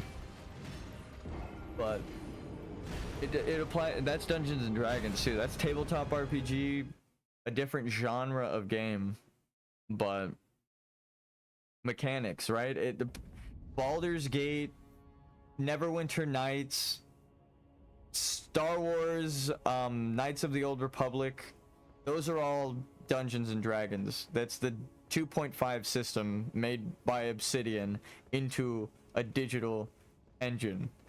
It's not even kind of Dungeons and Dragons, it's the Dungeons and Dragons system. So if you like Knights of the Old Republic and you say you don't like Dungeons and Dragons, I have some news for you, buddy. You fucking love Dungeons and Dragons, you nerd. It's because you're playing every RPG. Do you like leveling up? Do you like experience points? That's an RPG element from a tabletop RPG.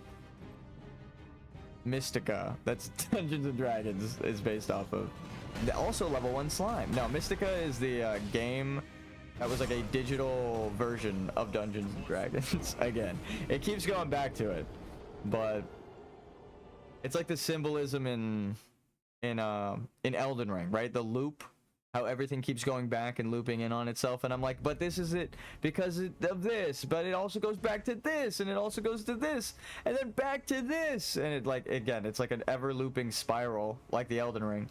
It really is like that with game design. Like, I understand Miyazaki, because when you're searching for inspiration, it's like the level 1 slime thing. I love level 1 slimes and I love Dungeons and Dragons, and I ended up loving those two things individually in my life because I liked RPGs and stuff. And then way later down the line, I learned that the level 1 slime in Dragon Quest and in Final Fantasy is a reference to, like I said, Mystica or Mystica Quest or whatever the fuck, that was based off of Dungeons and Dragons. So it looped back in on itself. they were all the same thing, and it was just a circle, right? It all led me back into a circle, back to the original 2.5 edition of Dungeons and Dragons.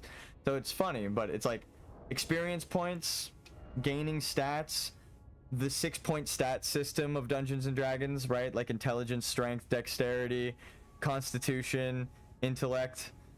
Wait, I forgot one. Strength, dexterity, constitution, intellect, charisma, and wisdom. Those are the 6.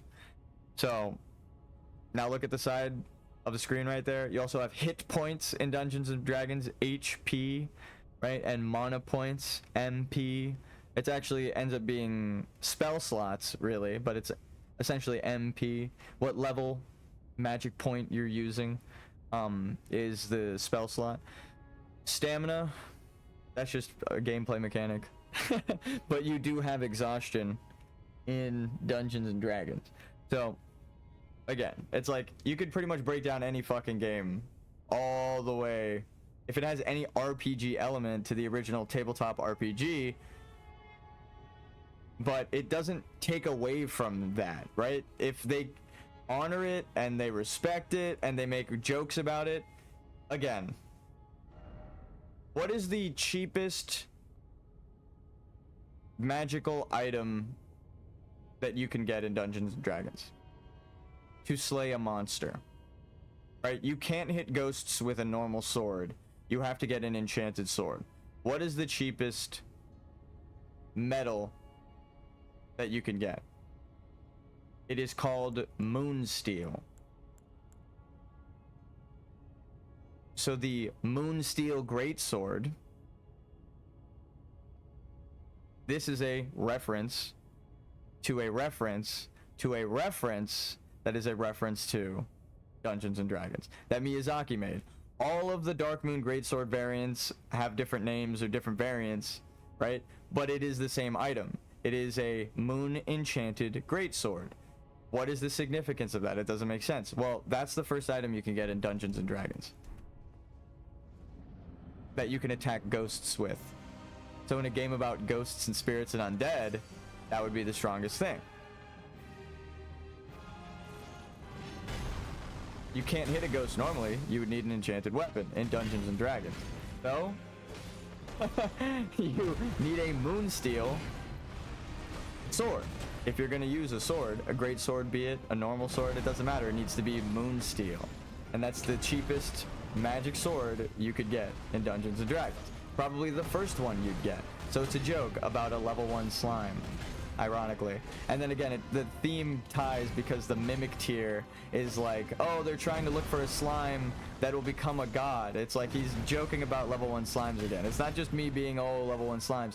It actually is like a thematic choice with RPGs, because it's supposed to be like primordial life gel or magic life gel, right? Please don't kill me. All right. So again, in a game about the significance of life and death, it's a perfect enemy from Dungeons and Dragons. When life runs into it, it dissolves in Dungeons and Dragons. They're acidic. The goop, the gels, the slimes. What are they called? Oozes. That's what they're called in Dungeons and Dragons. Oozes. Black ooze. It's actually gray ooze. And then the reason it's blue, it's the joke that I make about my blue portrait, is because it's reflecting the sky. The original slime is a gray slime. And that's why if you go to my original like portrait on Steam, it's a gray slime. This gray ooze is the thing it's all based off of from the first edition of Dungeons and Dragons. Oh, it's like actually like second edition. They got like more fantasy with it in 2. The first edition was just like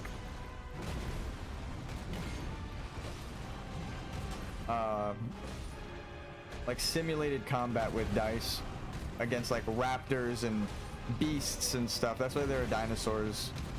The first couple of editions have like the dinosaurs. And then it ended up I said the same thing while playing World of Warcraft. I thought dinosaurs didn't belong in Dungeons and Dragons, and then I was watching the bottom of the weapon. No, and then I played World of Warcraft, and they used the raptors so good in that it's like, how can you not? Oh, I'm bad. How can you not think that they belong in the jungle? Like, it's like, welcome to the jungle, baby. We got raptors. After Stranglethorn Vale, I can't unsee I've died to too many raptors in the jungle. I'm never unseeing it, okay? I fear raptors in the jungle. They made me scared of them, but now that's just how all jungles exist in my brain. I'm like, yeah, I guess most jungles on Earth for the longest time were just raptor ridden. So, yeah.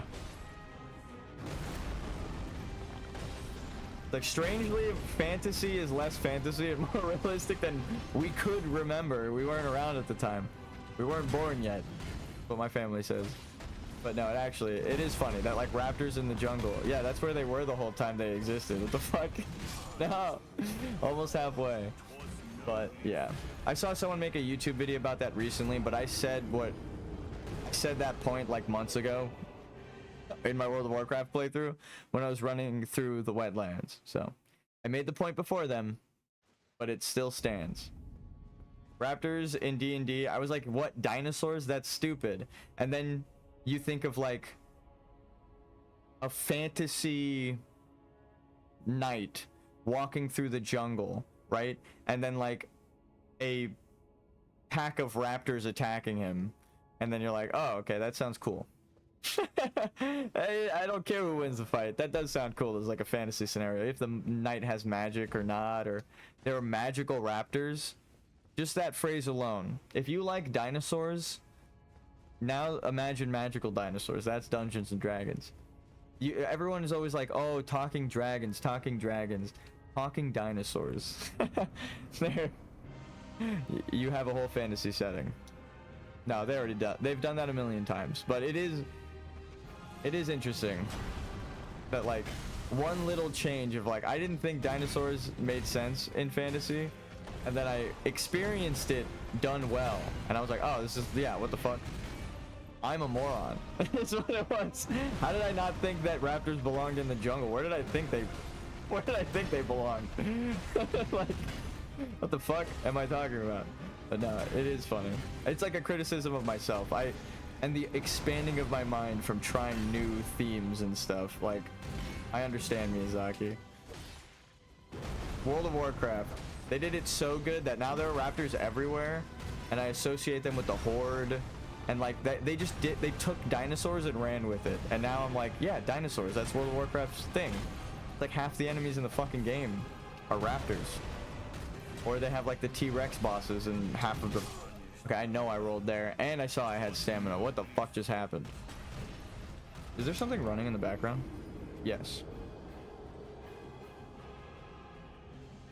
Sometimes it eats your inputs, but I don't want to blame that. I'm like, why am I rolling? And my character just stands completely still as if I pressed nothing. Like, it's not even like a, oh, he began to sprint. Like, you saw that, like, shoulder. Like, look at his shoulders. Now you can tell when he's going to sprint. Ready? Watch his shoulders. That, like, little, like, shimmy he does of, like, boom, boom, boom, boom. Watch my controller. He does, like, a quicker shimmy with his shoulders. Boom. That's how you know, okay, I've accidentally input a sprint. Because I saw his shoulders move like he was sprinting, and then he got hit in the fucking head.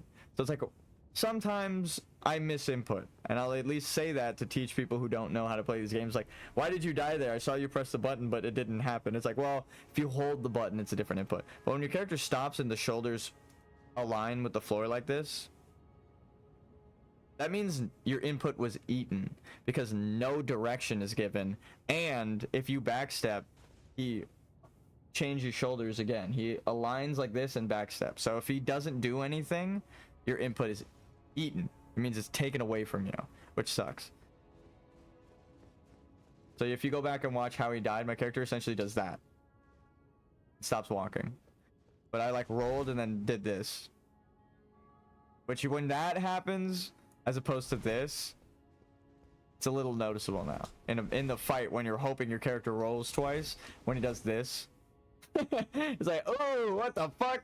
That's not what I wanted, because it takes a second to get out of that animation. So you're already dead. As soon as you see his shoulders relax in the fight, you're dead. It means all of your inputs have been eaten up to that point. Your timing is fucked from this point onward. There's nothing you can do. You're just about to die if you're in a level 1 playthrough. I'm gonna get some coffee. I didn't drink any all day. God damn, though, that sucked. But again, it kind of... If you have stuff running in the background, sometimes Windows does that. So I like to close, like, everything except stream. Fuck. I thought we were going for, like, 3 hours. We got him down so many times to halfway, and we're only 2 hours in. Maybe we beat him today. I don't know if we're gonna beat the game. But this is, like, the second to last boss of the game. We're back.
Heating up some breadsticks. But to answer my past question of where did I think dinosaurs belonged, at the time the answer was amusement parks because of Jurassic Park. But you know, bum, bum, bum, bum, bum, bum, bum, bum, bum, bum. No, it really did feel like that though.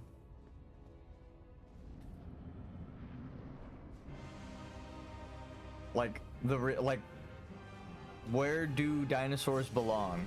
Like, my brain actually had the answer of Jurassic Park. Like, that was the only place I had seen them as a child. It's the only place that they should be, because we've seen from Jurassic Park what dinosaurs can do, and that should be the only place that they do exist. So, my answer wasn't wrong, it just was also wrong. In terms of fantasy, dinosaurs are cool as fuck. And like, you have dragons, right? You're like, oh dude, imagine like a pterodactyl that breathes fire. And then they're like, but what about all the other dinosaurs? And then, like, that's stupid. Why? No, I'm criticizing myself though, because that's actually how I thought. I was like, dinosaurs don't belong in fantasy. They were real creatures. Also, Jurassic Park is a sick ass movie. It's like, you know, that's all fake, right? Fantasy. But it's not medieval fantasy. No, but again, World of Warcraft did it really well. It's the first time I've intentionally blocked an attack. I just lifted my shield knowing I wouldn't die. That was crazy. That was ballsy, because I was like, well, he's not gonna break my stamina, and took like all of my stamina to do that. Ooh. But if I make Dark Souls, I'm adding dinosaurs. Stegosaurus. And they're gonna have feathers, and they're gonna be brightly colored, and they're gonna be in their natural habitats, and they're gonna be in other places where they could potentially be, because they're obviously not only where they fossilize, because fossilization only happens in certain places. Anyway, I'm nowhere near a swamp. If I die, I'm not getting fossilized. You know how I'd have to be fossilized? By being a fucking Egyptian mummy. That's how I'd have to be. Oh fuck. We don't get fossilized, really. We have bunks in the like Tibetan mountains by the fucking cold. I think that's the only way you can get fossilized outside of being a fucking Egyptian mummy. Or volcanoes. I think volcanic ash also does it. Nowhere near that. That ain't happening anytime soon. Unless Yellowstone gets grumpy. But I think we're fucked as a planet if that happens. The way that scientists talk about it, it's like, oh. I don't think anyone's safe. I don't think your rich person underground bunkers are gonna save you from the earth splitting like that. Yeah, my character died there.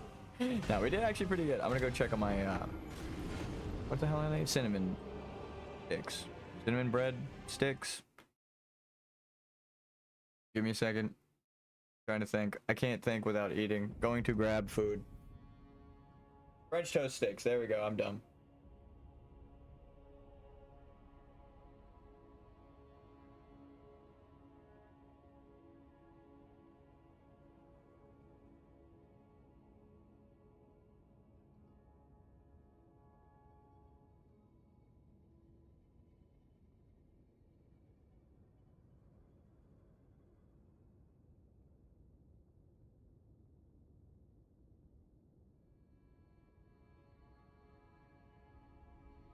It rang, but they weren't quite done yet. I'm gonna let them sit for a second and do like one more run.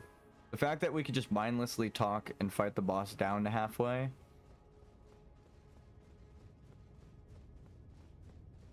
I mean, it might take a week of fighting this guy and then a week of fighting the boss next, but... fuck that. Let's do this shit. I just need to beat... again, I can't start my game design journey until we've finished this.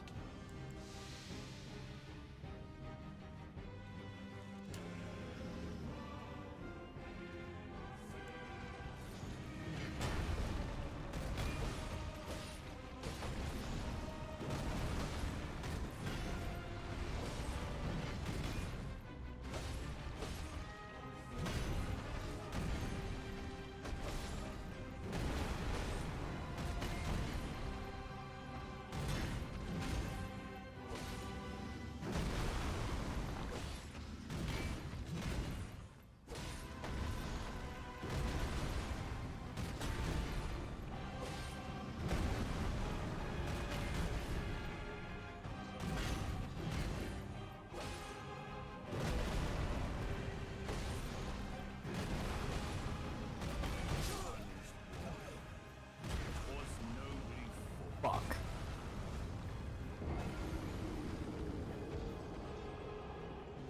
All right, I'm starting to drink my coffee. My coffee. A little bit of my grandma slipped out there. I mean, I am her federally licensed caretaker. I got the job. So. I don't get paid though. I feel like expecting money for it is a little crazy. If I was working for someone else, I mean, I am federally licensed and doing it, but I mean, it's not. Hey, look at you. They're here at Godwin. They made it. That's so funny. I think we know who that is. Like, I think I remember their name. It's just like their name in chat is a bunch of Korean letters, so I don't know how to pronounce it. It's like Sheng. Like, it has an SH in it. Like, I'm not just saying that as like a racist. Oh, no. Like, I'm pretty sure it has an SH in it because they like. I asked them how it would be pronounced phonetically in English, and they wrote it down for me in chat. So, oh.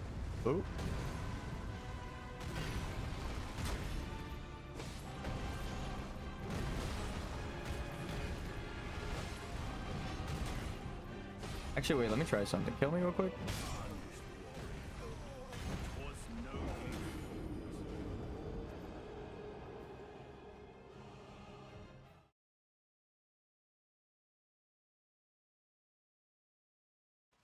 The way that I'm attacking him now, checkpoint ahead, and it's right at the checkpoint. People are fucking stupid, dude. It's stupid in a funny way. I love that shit. I love intent that fucking stupid. I don't know what to... oh, shit. Like, I feel like an asshole. Because it's like, how do I break it to him without sounding like a douche? Like, I was trying to be an idiot. You know? Please don't actually believe that. It's like, you can't really, because then you're telling him like, you really believed that? You know, it's like, oh shit.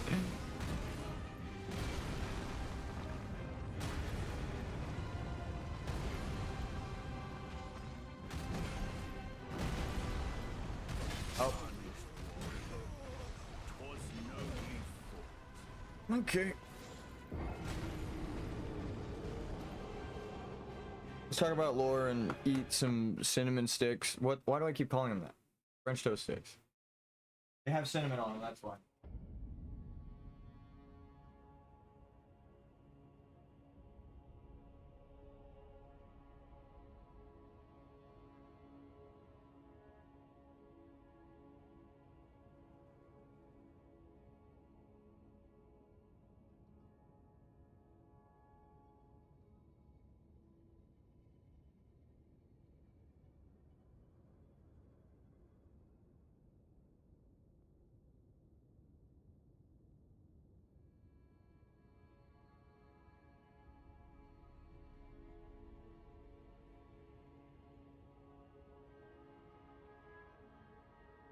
Okay, so I found the secret to pouring the perfect amount of dipping sauce. Literally, it is the perfect amount every time. Like for ranch and for syrup, I have never fucked this up. All right, and this is a rule of thumb. It's so easy to do. I'm about to teach you guys. Imagine you are covering your food with the sauce as you pour it into the other container. You will know exactly how much is too much. Like, imagine you're covering your food and then you'll be like, oh, that's way too much sauce on my food. Like, it's so weird how as soon as I started viewing it like that, my brain has never fucked up the amount of sauce. And like, I'll always scoop up the last bit of sauce with like the last bite. And I was like, I enjoyed my whole meal. Like, it's so weird. I can't. I'm a weirdo, I'll say it. I dip my pizza in ranch. I own a pizzeria, so I feel like I have an excuse to say I can do whatever the fuck I want. But it's more than that. I've never, like, I used to always pour way too much ranch in. I'm like, fuck, dude, I don't want to waste this. But now I no longer have that problem. And it's just like, I imagine I'm putting it on the pizza as I'm putting it next to the pizza. And then I'm like, oh, I don't want that much. It's like such a quick, it's like, I don't know, like you stare at your food while you're looking at your food, you're pouring the sauce into the container, right? You just make sure you don't fuck it up and you're pouring it on the counter. And then while you're pouring the sauce, you just imagine like you're covering your food with the sauce at that time. Like you don't think like, how much sauce do I want? Because it's like that your eyes eat more than your stomach kind of thing, right? Like you're gonna want more food than you actually want. So if you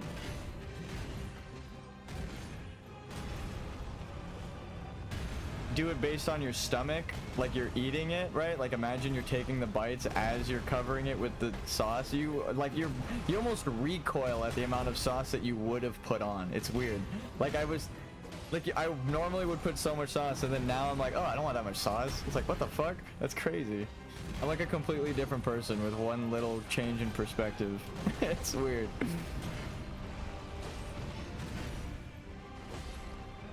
Also, I don't waste fucking nearly as much. I've been doing it for like 2 weeks now, and I have not fucked it up once.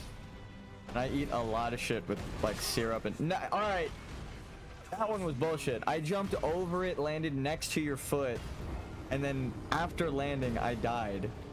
Come on, man. That one was bullshit. I like saw myself visibly jump over the attack.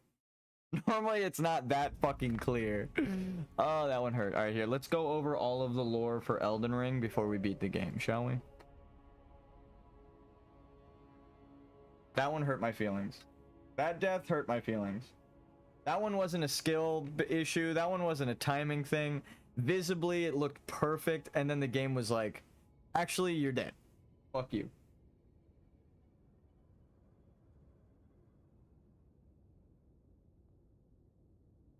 Okay, here's all of the lore for Elden Ring.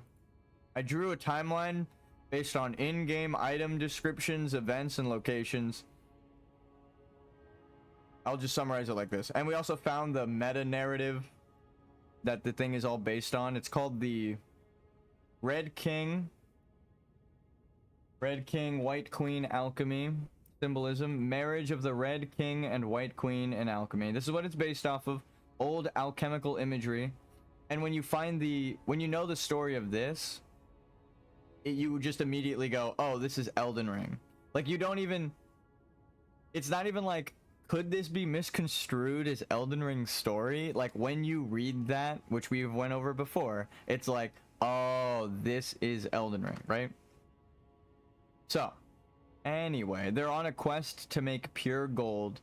They fuse together twice with putrefaction and purification to form the divine being known as the Rebus. Rebus is a symbolic image in alchemy representing the end product of the alchemical magnum opus, which means great work, right? Like, this is, again, it's funny that J.K. Rowling is homophobic or transphobic. I don't know if she's homophobic. She's transphobic because this is alchemy related to the Philosopher's Stone, which is what her story is based on. The first book is called The Philosopher's Stone. And the Rebus, the magnum opus of alchemy that it's all based on. Oh. That was weird. That has never happened to me. Ever. Is my stream up? My phone's still up, yeah. They're trying to take me down. But yeah, it's funny that this is what the story of Elden Ring is based off of, right? There's a fountain that represents the human soul. There's a dragon trying to consume the stars, right? There's a sun and moon that gets represented by later king masculine properties of fire, air, which are bestial, sun, and gold. Then there's the silver or white queen of Mercury, water, earth, moon, and silver, where he's of sulfur and volatility, right? Where she's smooth and calming, like the larval tears and all this shit. And the representation of, you know, bringing, it's like the two laws of regression. What is it? Causality. I don't even have to guess. One of them was causality and one is the law of regression, right? That was funny. That sounded like a song. Click, click, click, click, click, click, click. Heal all ailments and dispels, but here, look, the fundamentalists describe the Golden Order through the power of regression and causality. Those are the two principles, right, of the Golden Order. Regression is the pole of meaning that all things you yearn to eternally converge. This is essentially eclipse, right? This is like the eclipsing of things. When we looked it up before, that is literally one of the things that it told us. Regression.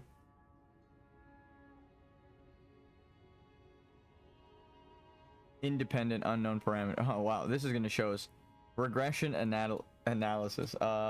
Eclipse. In astronomy, regression eclipse refers to the phenomenon where the line of nodes, the intersection of the Earth-Moon plane and the Sun-Earth plane, regresses, meaning it shifts westward, causing the eclipse. So the cause of the eclipse is the regression. And then, of course, what happens in Castle Sol? Castle Sun is literally the picture in Castle Sol. I can't believe we can't find the fucking picture. Oh my god, you could barely see it there. Fuck it, I'm just gonna go. What is Castle Sol's symbol? Remember, Sol means sun. Now we're not even gonna let Sol meaning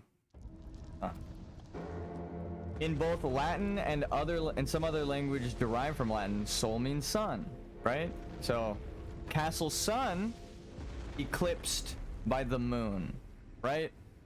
That's the significance of Castle Sol. And again, that is how I know the whole like pathway theory with the invisible paths. That's what they're trying to show you with the whole freezing lake thing. Oh my god, it's so loud I can barely hear myself think. I'm going underground to think. But next up is actually the story of underground. So you have soul, castle soul, means sun, law of regression, means eclipse. The eclipse is the forming of two things, right? That is the whole divine hermaphrodite symbolism. The red king eclipses the white queen, and that is in alchemy what ends up happening. The physical body that they both inhabit goes through putrefaction,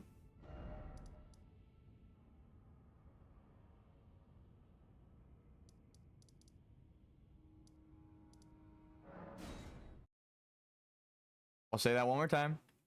The white queen and the red king go through putrefaction, and then they go through purification. You can literally have the two powers on screen at the same time that are symbolized.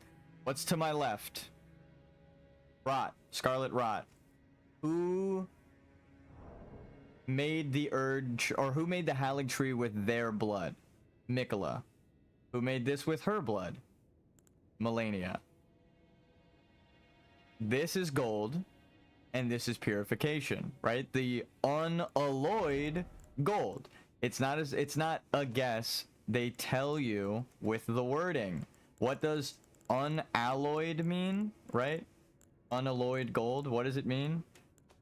It means pure gold, unalloyed, right here. What the fuck is an alloy? You probably know. Is a mixture of chemical elements like sulfur and mercury. Alchemy. Anyway, so unalloyed, not alloyed, pure. So purification on the right of the gold, unalloyed gold. Mikola made the Halig tree with his blood, and then she made the corruption putrescence. So putrescence, purification. And then who is the divine hermaphrodite at the end of the story? Well, we end up getting two, question mark, but no, you actually do end up going through the process twice in the imagery, right? There's the putrefaction where they get one, and then purification where they get the other. That's this big old line here. That's this whole process. Then the lion holds back the stars, Radon. The princess is crowned queen, Ronnie, and then the Lord comes, you. So that is what the symbolism of alchemy is, right? The princess crowned by the sun and the moon. If her dad is Radagon, the Red King, she would be the princess heir to the moon, because we already know she's connected to the moon. And if Radagon's her father, the Red King, she's connected to the sun. And again, it would be the thread is Radagon that connects all of these people. What is Radagon's whole symbolism? Hold on. Golden needle in Elden Ring. It's not Mikola's needle. It's the golden sewing needle from Radagon, right? That he gave to Renala. So again, it's like what is literally happening, thematically happening, narratively happening, you just trust your eyes. But then you get a little meta and it explains it. They go through putrefaction. They form the Rebus base, right? And then in this process, they lose the feminine body parts. A little bit of spoilers for the next boss, but who is it but not Marika? Strangely, the god everyone's touting, right? This chick isn't the final boss. It's Radagon, physically. As if the Red King lost the White Queen's physical traits. And then to even symbolize it again, one, the runes are inside Radagon, which furthers my whole theory of you literally see it, so the runes are inside of him. But then more than that, his side that's missing is the side that's supposed to be the queen. The arm and that head, that piece of the chest that's there, it's the exact same imagery, right? So it's like, again, visually, it's the same as what it's based off of. All of this to tell you, Radagon was his own king of the giants before Marika and Horalu, who we're fighting right now, attacked the giants. And then she used the Elden Ring runes to rebirth him, right? And that's what this whole story is. The silver lining is actually the bad guys. That's funny as fuck. The gold line is Radagon here. So I'll just draw it like in a scribble. You get the giants and the dragons and the beastmen in one society. And then you have Placidus Axe that gets attacked by Bale. There's a power vacuum, right? We already know all of this confirmed in-game. None of this is speculation. Everything I'm about to tell you is confirmed. So, power vacuum because of Bale, who is also wounded and retreats. The beastmen have to leave it amongst themselves in their civilization to find a new heir, right? So what happens at this point? Well, we know that they have a statue of the silver people. So we could start here, who come from beyond the fog, the Newmen, who have also been hiding underground. We don't know if they've done this yet, but they eventually find through their worship of larval tears all of the fake construct life, right? Because everything in Noxtella drops larval tears. They made them. It tells you, the larval tear tells you that they were made there and that they're trying to find the lord, or try to craft a vessel to be a lord. So they're trying to, at this point, take over from the beastmen. So what happens? Well, it would make sense that there's a betrayal. There's the golden beastmen who are actually heir to this place, right? See the golden scribble? And the Bale's dragons and Bok's family.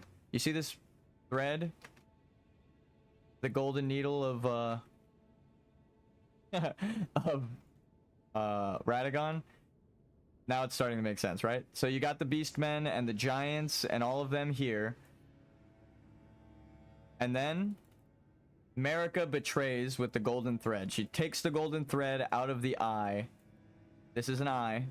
Right here. This is an eye. In the beginning of the DLC, it describes a betrayal. She takes the thread out of an eye, right? Whose eye? Sarash's eye, the beast man. Gives it to Horalu. That is expressly told to us. She gave the golden powers to Horalu. Now this explains why this guy has this sword, right? Because he's a Lionel Beastman. Lion Beastman, they're trying to erase their history. Erases their history, and now they're misbegotten. Right? Misbegotten beasts.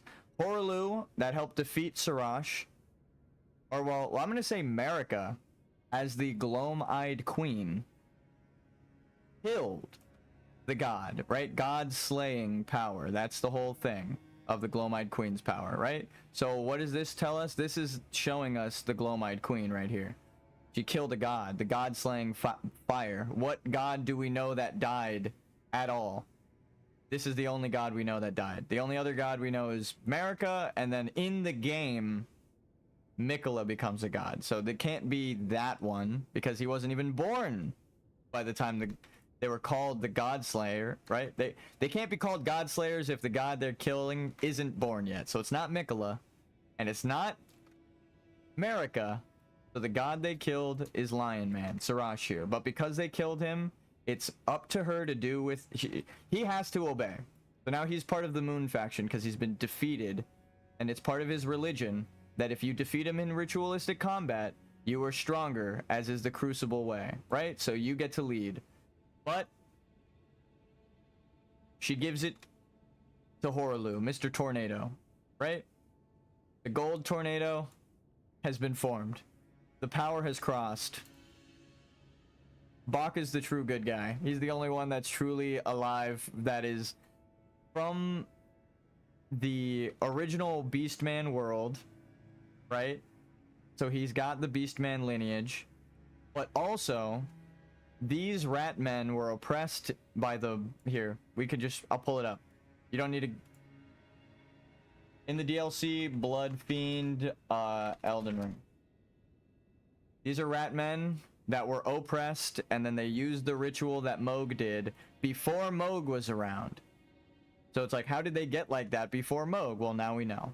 They were oppressed, and if they're oppressed, the Formless Mother gives power to the oppressed. So they're oppressed by the Sun Society, the rat people, and we know that because they're all rat people. They're the only ones. Look at them. The rat people are the small ones that worship the moon. The Sun Society was the big guys, right? These guys, the dragons. These guys. Who's gonna win? The lion or the rat is essentially what it's asking. And then the rat gets the power of blood, and then they rebel. But that's just the blood fiends. Clearly there are some that are still around, because Bach. And that's the joke I was making. I actually do think, unironically, Bach, because a lot of the answers come from him, is significant for that reason. Like, he ends up being, in this diagram, the one character that is both naturally sun and moon, and from the lands between, not Newman, right? He's not Newman. And he has the golden thread thing, right? That's like Radagon's whole, like, follow the thread, follow the thread. It ends here. Where does his quest end? At the Erd Tree, right?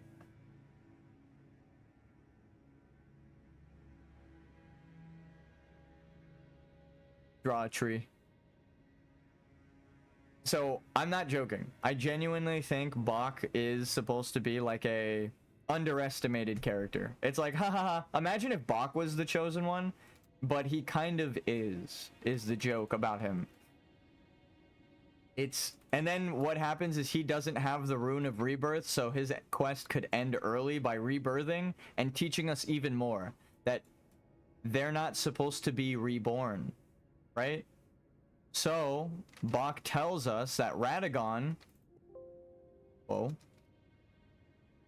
is, we're gonna keep going with the scribbles now.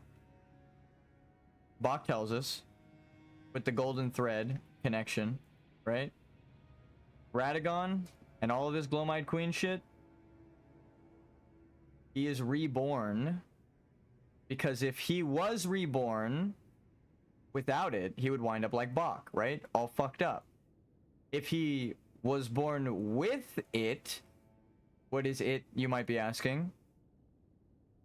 It would be in his children, his first child. The rune that lets you rebirth completely. There's one rune that lets you do it, the rune of the unborn. And his child has it. Now, again, how do we know that? Everyone is born with the runes. This rune that's stolen, we're fighting the man now. He doesn't use gold powers the whole time we're fighting him, furthering this theme that I'm talking about. He's using wind powers, and he kills Sarash to use even deadlier wind powers. Horlu is not of the golden lineage, but it was put in him by Marika, and Godwyn gets born with it, right? However, his brothers are not born with it because their father doesn't have it anymore. And we know that because we're fighting him right now and he's not using golden powers. So, again, how do we know this? Their shards were collected during the shattering. We're told this. They had to go around and collect runes. Mikola and these guys were born with it.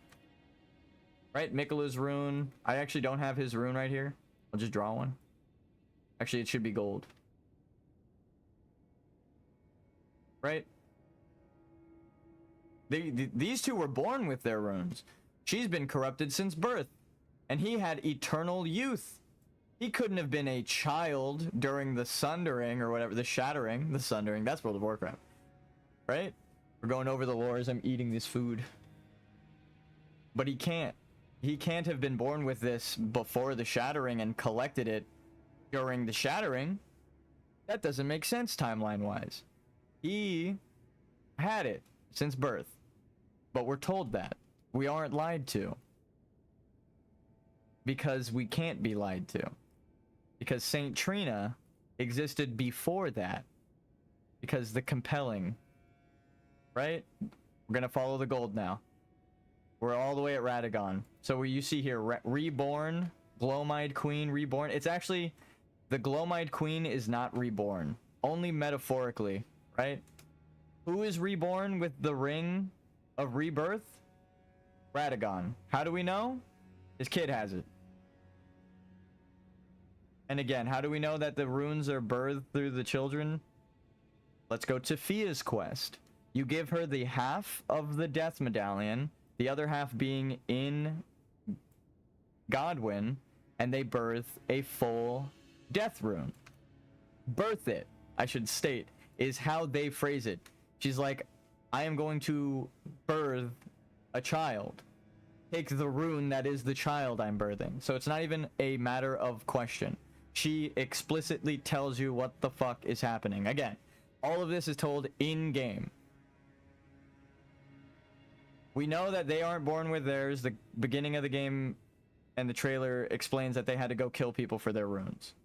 So they went and collected shit. And even if they were, it still explains why they were born with it through Godfrey.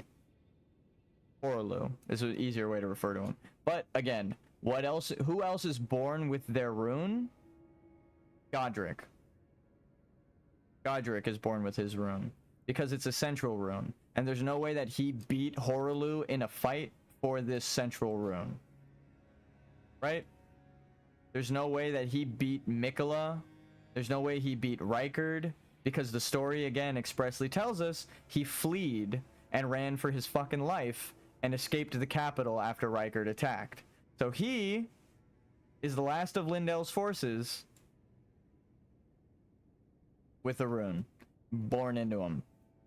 And he has to graft other nobles like Godfroy of the golden lineage onto him because they're shaman and their flesh melds well with other people.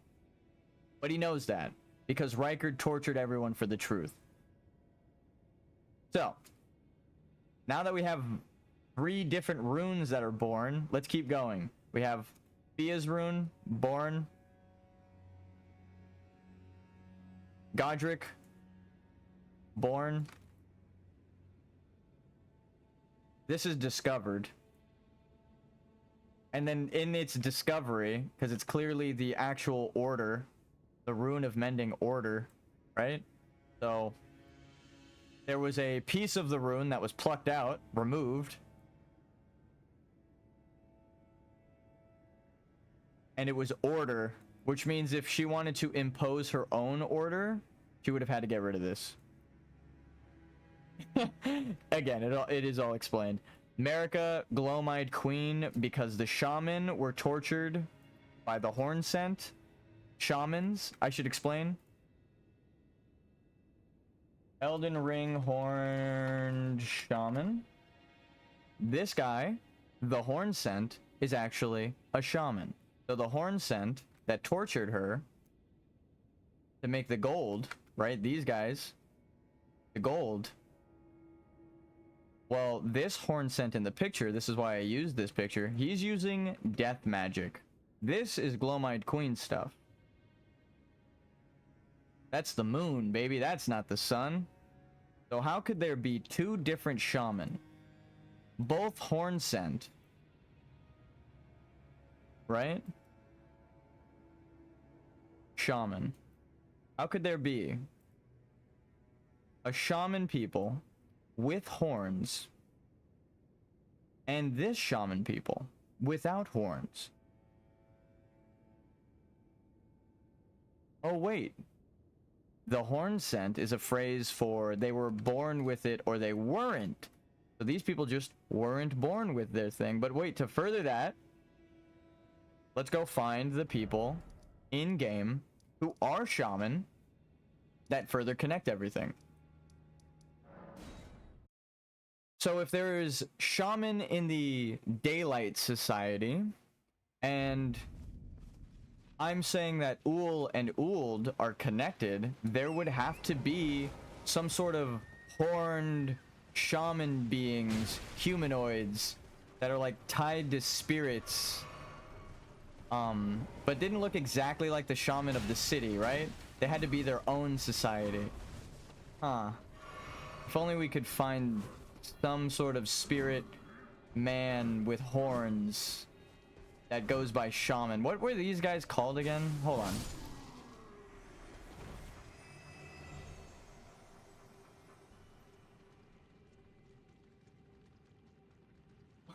Oh yeah, they're ancestral follower shaman. Okay, so now we've tied it all together through literal naming. The shaman were making moon and sun people, right? Trying to make a god. So what if they were making a man of gold, right? A giant golden lion man, right? Let's say they wanted a girl. Let's say they wanted a girl goddess, right? And they started torturing women and stuffing them in jars and in worship of death. What would they make? What would the name of that entity be that's about death? Let me just position that. So if the shaman were making a goddess about death, and Marika is a shaman who is a goddess that killed the lion god, so she has a flame that kills gods. Oh fuck, it's on the tip of my tongue, you guys. Okay, so Marika's the Glowmite Queen, right? I hope that is just, now there's no doubt in your mind after that. Marika's the Glowmite Queen. And we get to scribble over that now. Okay, so Marika's the Glowmite Queen, and that's where the things cross. Why would she then want to assume the role of Radagon? Well, if she's trying to hide death and get rid of it entirely, she would need to assume a new identity, right? And what better identity than the guy who is the complete opposite of her? The King of Fire and the Sun and the Giants naturally reborn. So again, with the whole questions giving answers, Pope, Turtle, Elden Ring. When the turtle asks,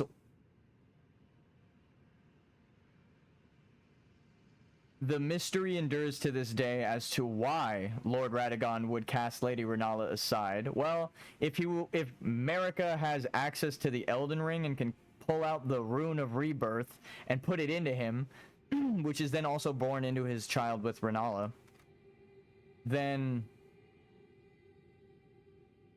that would explain why he cast her aside. He was compelled to. But moreover, why a mere champion would be chosen for the seat of Elden Lord. Well, if she knew his proper heritage of the king reborn that she was trying to hide, that no one else did, right? She's trying to hide it from everyone. Then the Pope wouldn't know. But she would, that champion is no mere champion and is the true heir to the golden lineage. The thread that ties it all together. Now, what about their children? It furthers this theme. Of course. So, Melina says she's born from Marika. Right? So, now we get to the other born. If Godric it has a rune that he's born with, the true power, and Moog and Morgott are born with their father's true power, and Fia gives birth to a rune with Godwin's death that was stabbed into him from Ronnie and Rykard and them, and then the other half from the quest with Ronnie, right? It's born into them. And Melania was born with corruption because the corruption stagnates here in Raya Lucaria. And Miquella was compelled, or has the power of compelling, because Marika compelled Radagon, so now it explains why one child has the power to compel and one child does not.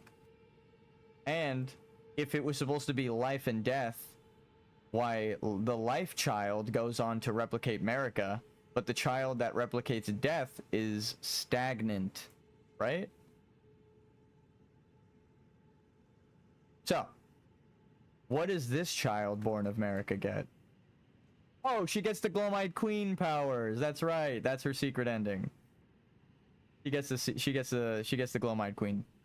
We already killed her, so we're not going to see this, so I have to spoil it. I'm sorry.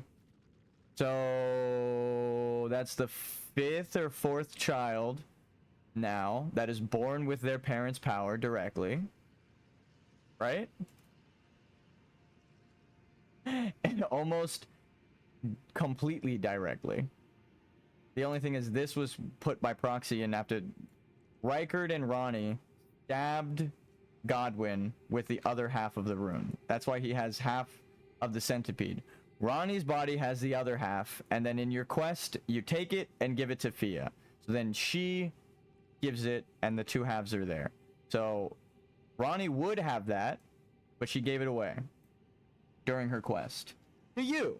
And you actually used it correctly if you gave it to Fia, because you're trying to restore the natural order of death. And Ronnie's cool with that. So Ronnie's actually cool with you doing Fia's quest, which is weird. I mean, Ronnie is cool with you sleeping with another woman. That's a whole different... I'm sure George R.R. Martin definitely wrote this story. Okay, so, Rebus. What happens when there's a fire giant man and a goddess of death that give birth to a child who goes and punishes the original society of giants with fire, and then goes and visits the Hornsense Society and kills them with, you know, the Shadow Realm's proper death, you know, protecting them in the realm of death so they stay dead? Well, you get Mesmer, but he learns the secrets of his mother while he's there, so he's got to go too. Poor Mesmer. Knowing, and the reason we know that is one simple emote.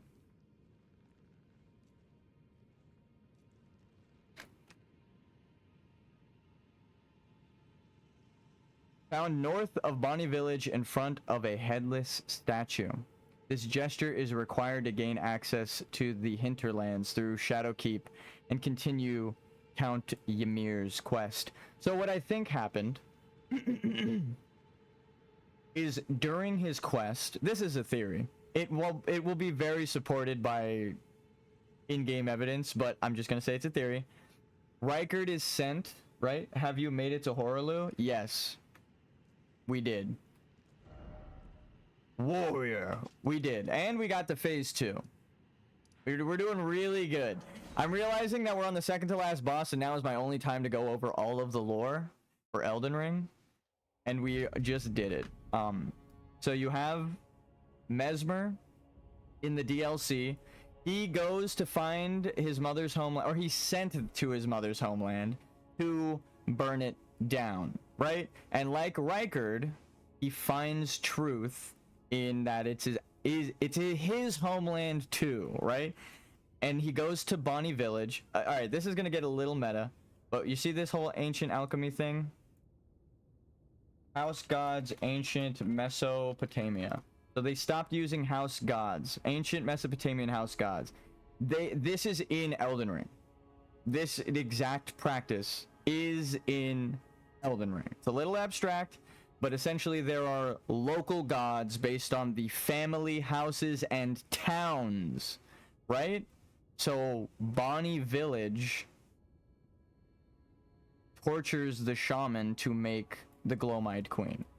That is their local god. And then their local god goes to the city of pretty much Rome and usurps the king there, right? The lord of this guy, the lion. Again, she kills the current god. So if she is the Gloam-eyed queen, she is the god slayer at this point. She used her fire to slay the god, takes his power, and she's a local goddess, right? A local goddess to her home, which got burned down by Bonnie Village. Bonnie Village took the shaman, killed them, and praying that they wanted a death god, and they got it. In the worst way possible. Awkward silence. I know, right? So, America kills the god of the Beastmen. The local god of the Beastmen. Her will usurps his. She becomes the god. But then, seduction and betrayal. Horaloo is one of her lords, right? That's the whole thing. They start giving birth and plucking runes out of the Erd tree. And then what happens? Again, the lore right now, if you go check the wiki, they say, we don't know why Grand Sax attacked Lindell, but we do. If they worship the Crucible and the Elden Ring by proxy, not even by proxy, the Crucible is the Elden Ring. It's all the same thing. They're taking runes out of the Elden Ring. The people are breaking the natural order of things. If dragons are supposed to represent natural order, the dragons attack Lindell. Not Placidusax, but Grand Sax and the ancient dragons attack Lindell because Marika is putting the runes from here, right in from Horaloo, who we're at right now. Godfrey, she puts it in him. It goes into Godwyn. It goes into Godric. That is the birthing line, right? We know that. We are told that through the game. His twins don't have it. This other guy doesn't have it. He's born with the rune. So again, all of this is completely the story of Elden Ring. This is just like extra astrology lore to show what I'm talking about. But essentially, astrologers see life and like there's the jellyfish quest where they go beyond the stars, right? The jellyfish are ghosts. The dead go beyond the stars. So what does that mean? That means natural born of the void is only malformed because the Golden Order is scared of that life beyond the stars and death. So astrologers find death and they start making constructs with the life energy and cutting off the natural flow of death. They make Albinaurics with the larval tears, right? So they make the Albinaurics with the larval tears, and then they're punished through their sorcery, the incantation, with Estelle. Estelle punishes the astrologers, and we know that, right? The in-game items tell us this verbatim. Estelle has the Amber Star on her tail. The Amber Star shard is near the crater in Lindell. Lindell is right above the Nameless City where she took... Here, we could do it here. Estelle, from beyond the stars, started burrowing. After that, the Death Society is all fucked up and in shambles. Death is stagnated. Right? There's a war between the giants, who I'll put as the sun, because that's actually here. The sun is the giants, and this is gonna get a little confusing, but then you have Horaloo, who's the tornado, and then you have the Glomite Queen, who is Marika, who turns against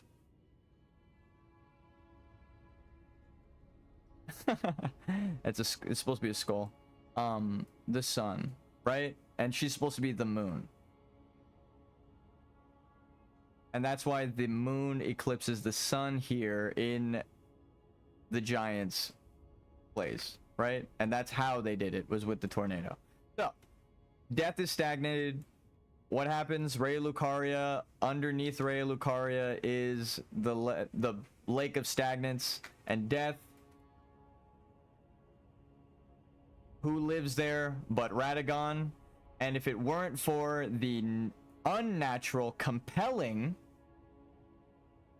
that would have birthed the rune in Mikola, his natural born daughter would have had the stagnance of death born into her, because the runes are within Radagon, right? And he just kind of being reborn takes in all of the missing runes, trying to be whole and complete. He's trying to be complete. He is the Elden Ring, right? Manifest, because it's his destiny. He's the lineage, he's the heir.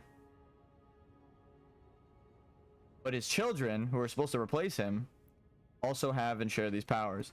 So, again, what about his other kids? So we got the gold, or it kind of mixes here, which is important. We get gold and silver over Melania and Mikola, which, let's go back to the representation. Gold and silver mixing, that is purification and putrefaction.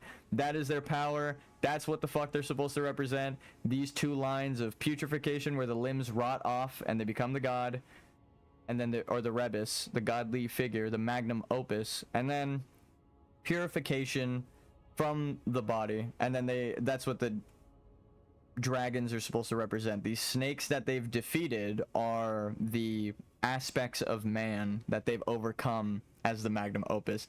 And actually, that's the philosopher's stone, that bird right there. It's really hard to see, but that's supposed to represent the immortal and eternal life, and that's what we are cursed with in the game. Eternal cursed life after all of this process has taken place, and the stars are held back, and Ronnie isn't crowned yet. So as soon as this happens, which is the end of the DLC, we're right about here in the story right now. So as soon as this happens, which is Radon is the physical masculine traits, because Radon's whole thing is the sun, lion, and fire, right? Like in game. So he's the current Red King. And then the White Queen would be Mikola, with the water, Saint Trina, the moon, underground earth, right? Silver, all of the silver tiers in the underground society. Like, a lot of the stuff ends up mixing with Mikola. But another thing why Mikola's bad.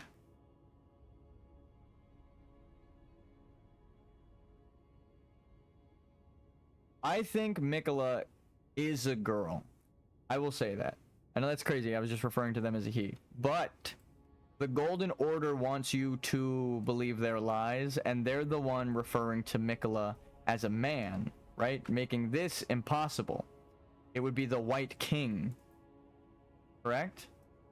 If what the Golden Order was trying to tell you is true, which means she could not become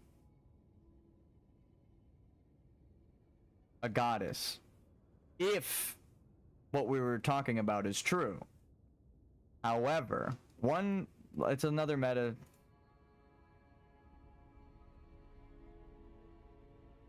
The voice actress is a girl.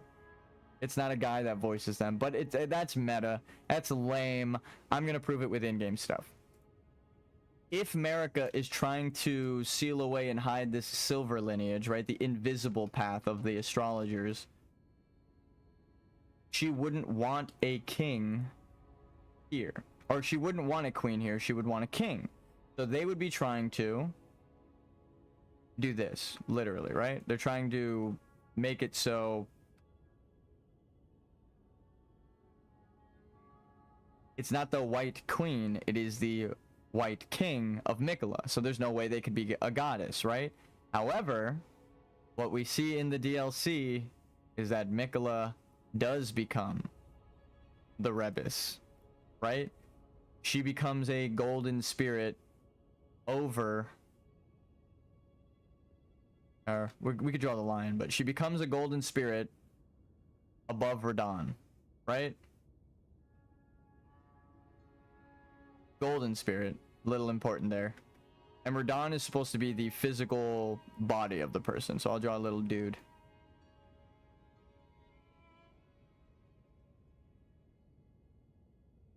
We don't see this in Marika and Radagon, right? We get told that Mikola becomes a god, right? We see them become golden like a god, return from the afterlife gates like a god, right?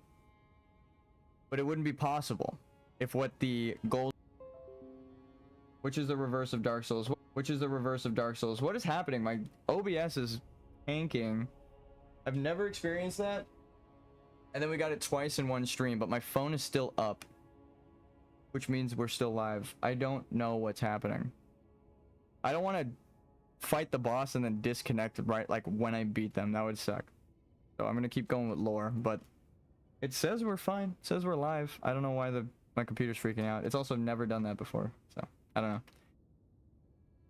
Rebus discovered. Astrologers explained, and this is just more evidence. Why is Selin here? Because Selin is from Celia. That is the astrologers that are these nobles that also discovered this. And that is actually where we discovered the whole glintstone magic bullshit and ties to the glintstone thing. So Celia, Selin, and that astrology quest line helped me discover that Marika is actually an Albinoric puppet shaman lady descendant. And Renala is the true moon, right? Because she comes from these astrologers. And that's why she's the queen of the full moon. And then again, we finally make it to this. First, that explains why the twin moon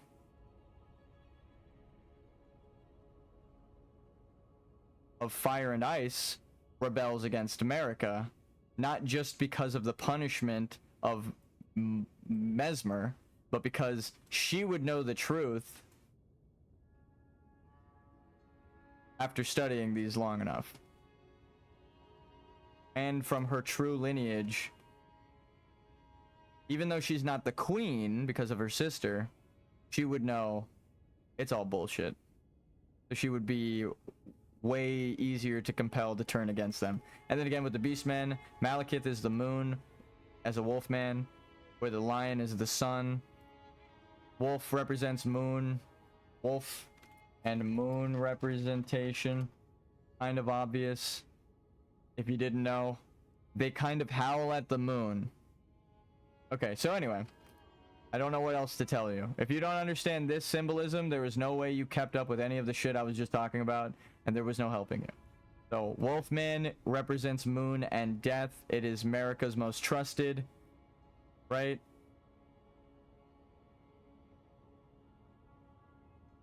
So he could compel her, or she could compel him to do anything, like stay at the end of time against his best or better interests, and maybe even like eat death root to stop and hide death, which is a part of night and earth and moon, right? Her whole spiel,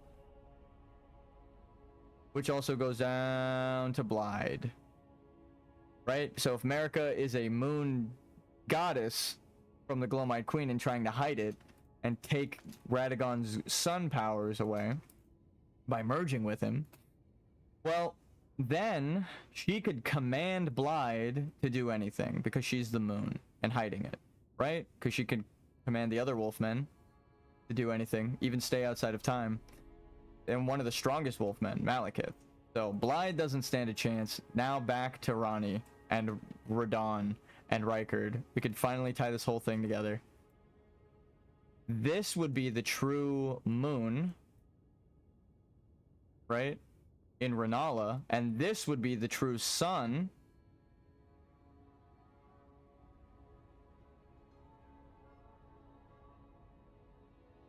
in Radagon, right? Really shitty. I'm drawing with the mouse, but I'm trying to wrap it up.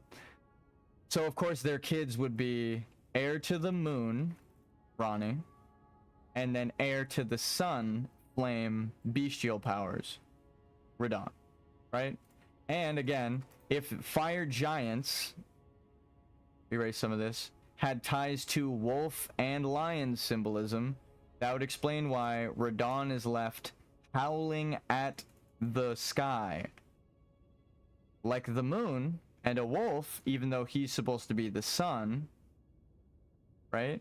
And then again, vice versa for Ronnie. Why she would want anything to do with a black hole, which we would know is actually a star. It's a dead star. It's the death of stars, right? a black hole. So her whole thing, because the cell uses black holes, by the way, if you didn't know, that's the whole point of the void. And then you fight a boss who's like shooting quasars at you. If the symbolism of the sky wasn't obvious enough, they have like a quasar nebula attack in the DLC, just to like really push this home. So of course, them being heir to sun and moon, she could be the true queen right here, right? And he could be the lion, right? Because of these lions and wolves, right? All of these original ties. I hear, look, we can just erase one thing.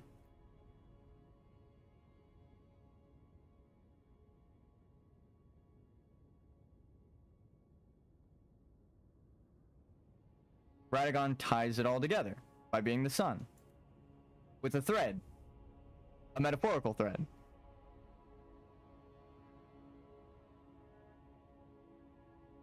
Ta-da! We did it. We explained it. We spoiled all the lore. Sorry.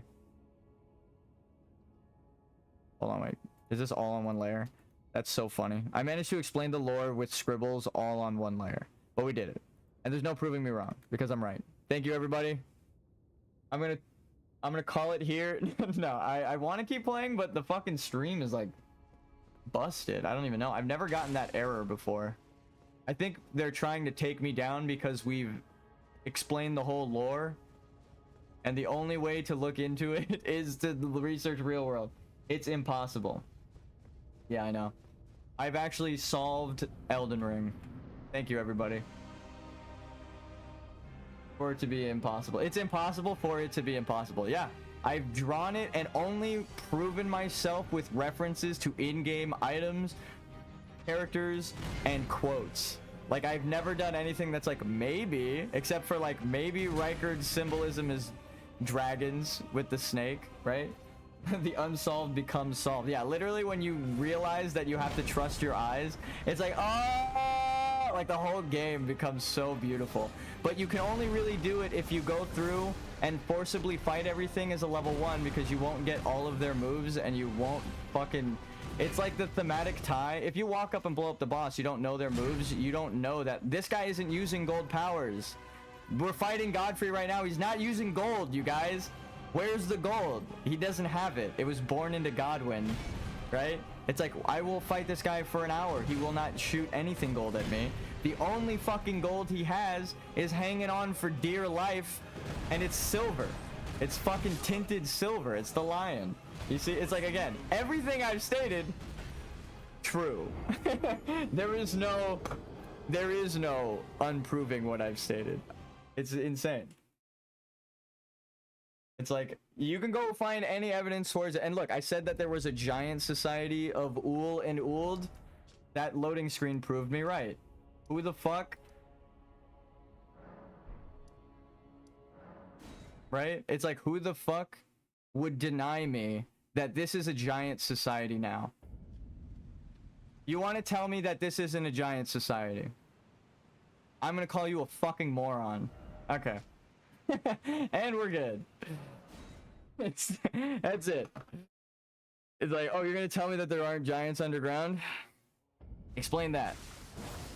And then just prove the rest of it, everything I've said. It just all flows together so well. They hit it in the boss room because you would have to be good and beat the game to understand any of this. You would have to walk there yourself and see the ties. It's so good. It's so good. Miyazaki, everyone from Software, I wish teach me your ways. I wish to learn. I only know these coming bosses in the story because we've already beaten them. But now that I've learned every single fucking move this guy has, I'm like, wait, he doesn't have any gold. He's only using beast incantations. Everything I said at the start, pretty true. It's just I didn't think he was, I thought he was wolves. The only thing I got wrong was that I thought he was wolves and he's birds because of Nefelilu. But they're trying to hide that. That's the point. They're trying to hide the bestial society. So again, I fell for the lies, and that's why I'm laughing. I'm like, I fell for it. I experienced it. I know what you're doing, Miyazaki. But it's like when people don't see it and they're like still living in that lie, I'm like, I was you, I was there, I feel it. But the game tells you. Nefeli had smelled the ancient storm at some point, which means the child of Horaloo,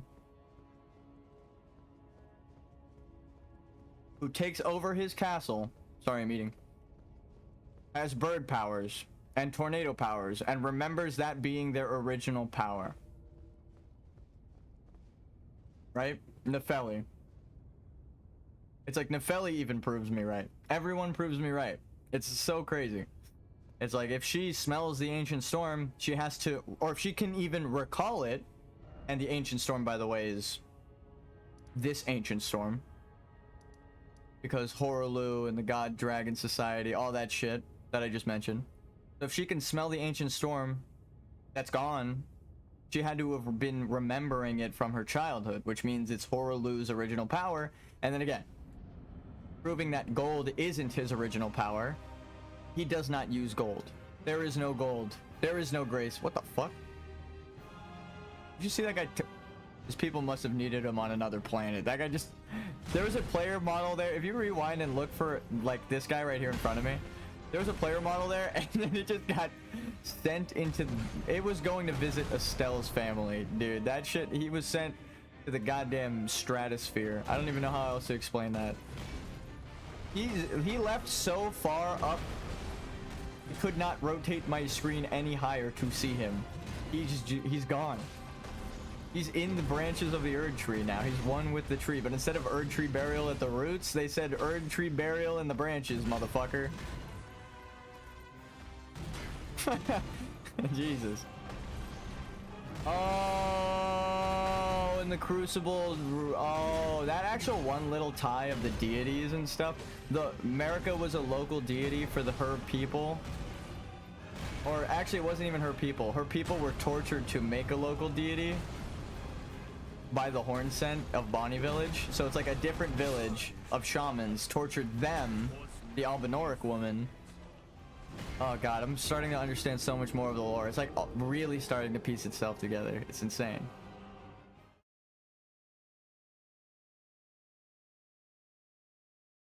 And even the symbolic... Oh my god, you guys. The symbolic design of if America took the gold, gave it to him, and then they warred against the giants with it, then half of his power is the stolen faded lion, right? Half of his battle axe is broken, signifying he is missing half of his power, and the faded lion is, again, the visual ties. Trust your eyes. He doesn't have a normal axe. He has a broken battle axe. What does that say? It means half of his power is gone. So if it was born into his child and he was weakened, then half of his power would be gone. It's a thematic visual tie, right? That's the narrative of this character in the game, but it's also his story before the game even takes place. It has nothing to do with... It's called narrative because it's like, what is it? If you narrate what the fucking player's doing or what the hero is doing, does it have anything to do with what the narration says? No, then it's lore. It is old story.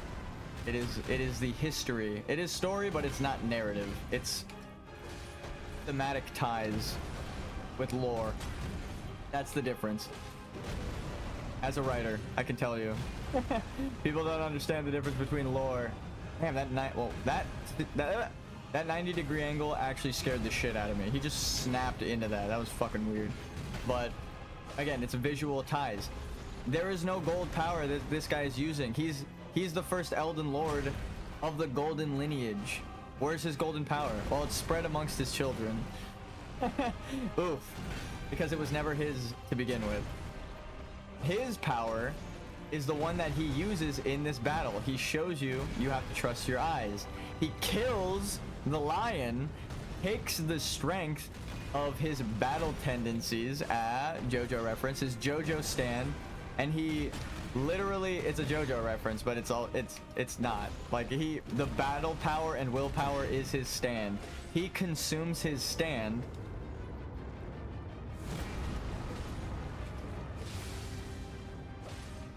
And he has the battle tendencies. It's not a joke. His entire moveset changes. His tendencies in battle change. It's not a joke. It's literally, that's what that word or that's what that phrase battle tendencies actually means. And it's crazy that they made a JoJo reference here and they used the perfect his blood, right? His bloody tears, the crimson blood of his bloodline, very JoJo, right? Is the thing that is cursing him, the cursed bloodline. It's a JoJo reference, like fucking stacked a million times to Sunday. It's insane. With that JoJo reference, I stab you in the neck.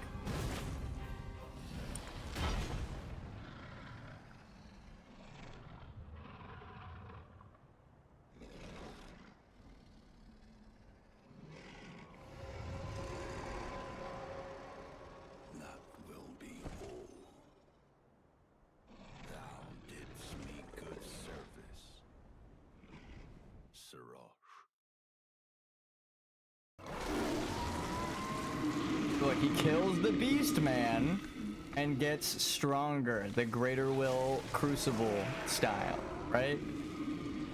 And that Sirach was given to him to calm his battle power, is literally why Marika gave it to him. So he is now more bestial than he was at the start of the fight. It is not even a doubt in my mind. Also, the way that his arm moved with the lion was kind of weird there. Given thee courtesy. Can I do something crazy?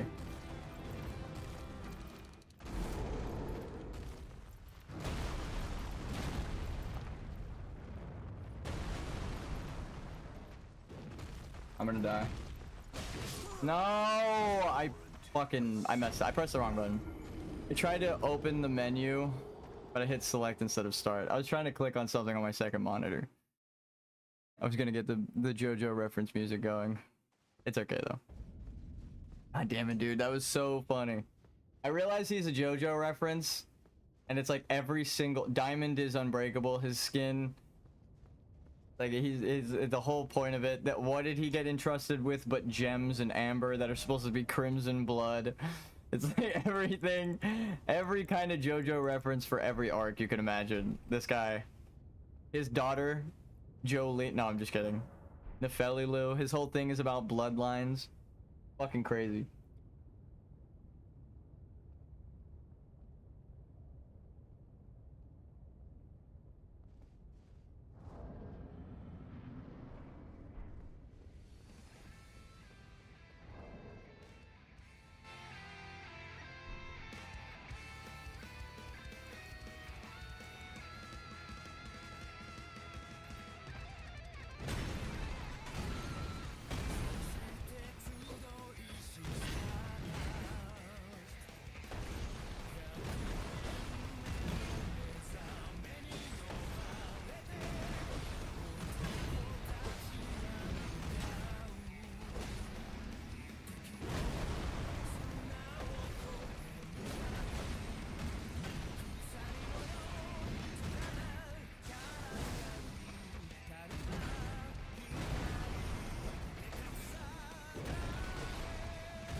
No, come on.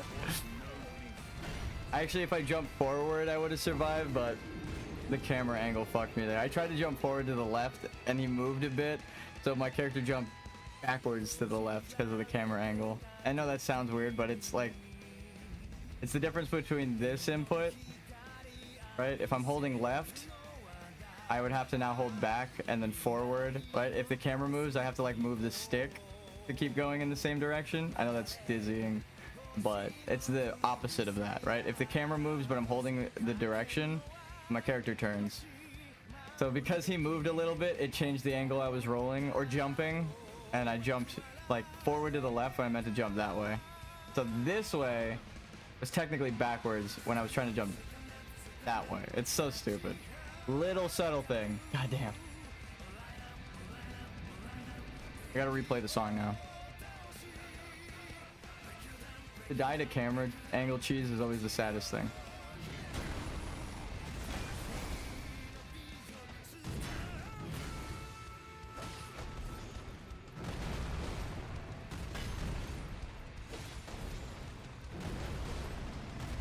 Also, now I'm actually kind of trying a little bit harder than usual.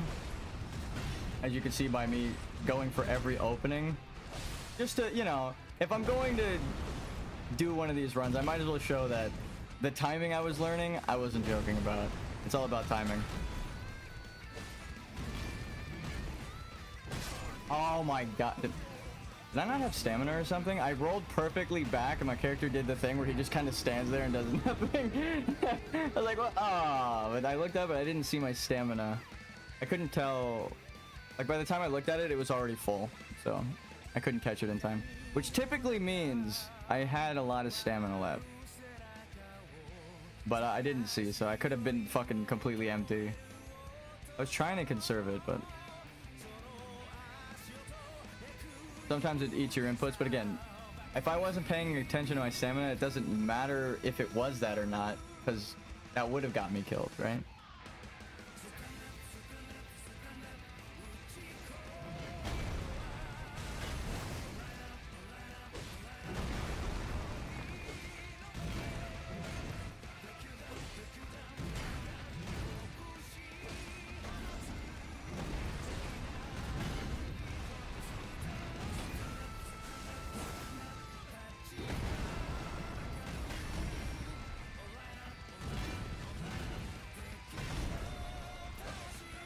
I wonder if a guard count. Oh, I fucked up.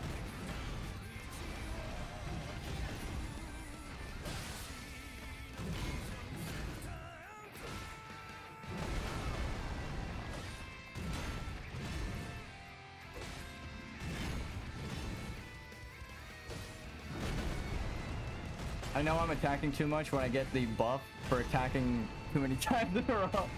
I'm like, oh, cool. Now I have a thing that warns me, hey, you've attacked so much that you're doing extra damage. Like, okay, I should stop. Just for my stamina's sake. I feel like something bit my... Oh. Right on the knuckle. Watch the bottom of the weapon.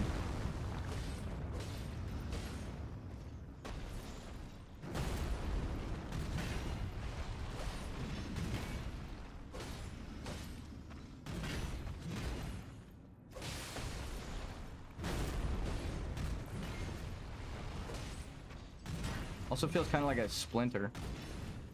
Like I kicked a wooden desk.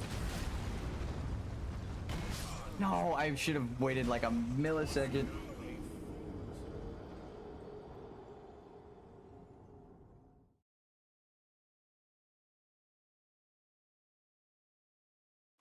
Kind of like a callus.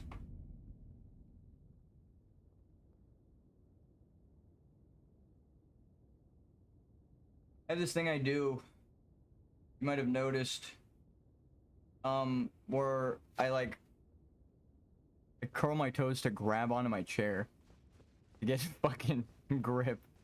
But no, I like my entire foot. I like brace myself against my chair like I'm about to dive into my fucking monitor. So that's a problem I have. I think I scraped my toe on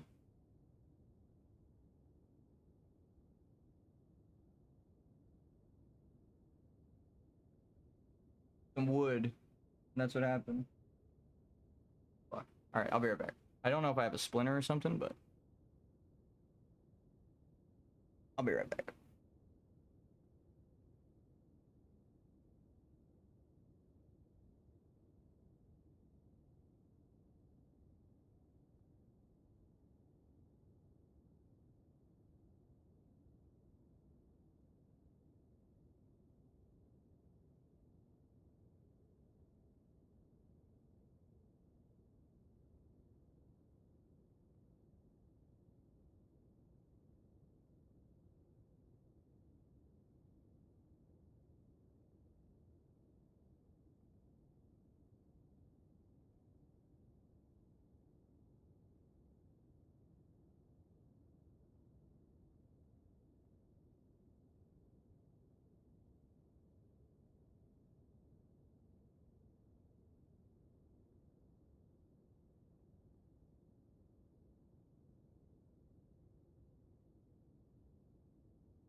All right.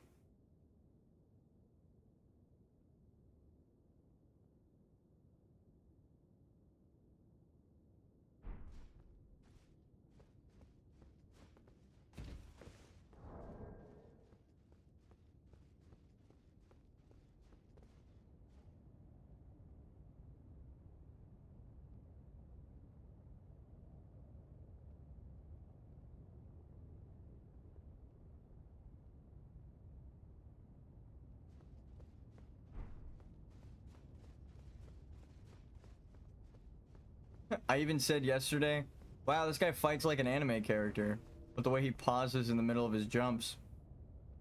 This motherfucker is a JoJo reference. Duh.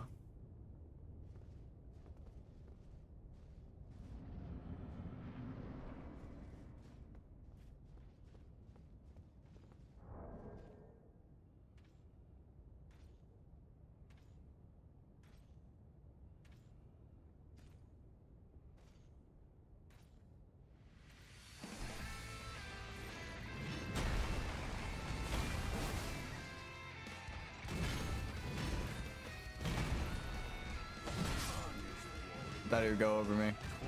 Awkward. Cuts the combo. Cuts the song. Honestly, rolling behind this guy seems to be the play. Don't even bother fighting him. Continuously roll behind him and then jump. Let's see if I can do it without the music distracting me. I'll have to play it through my headphone. I have to like tab out and tab back in. A little hard to get the timing. But if I could just tap my headphone and play it, then we got this.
Oh my god, get out of here.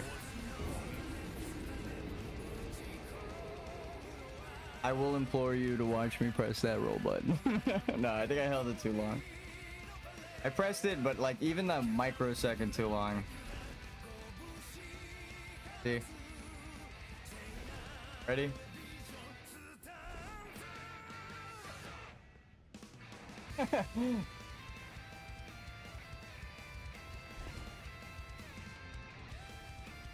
It's such a subtle difference.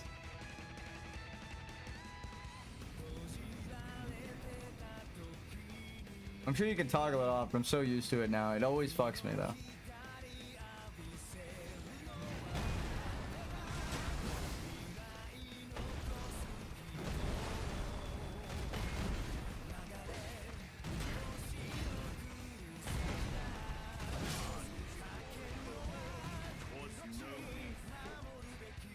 The training arc music.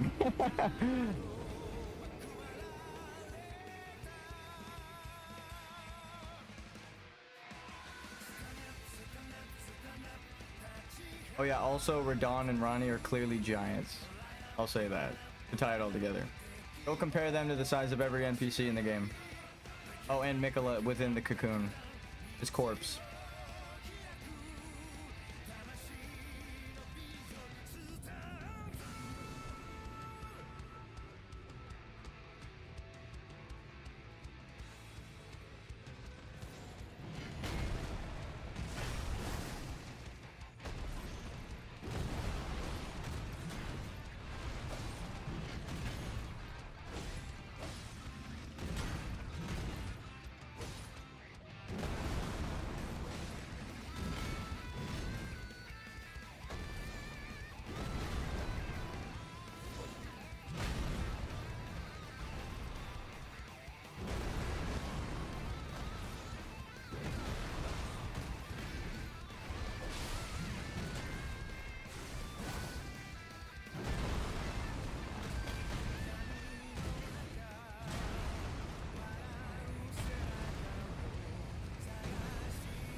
I jumped too close to him.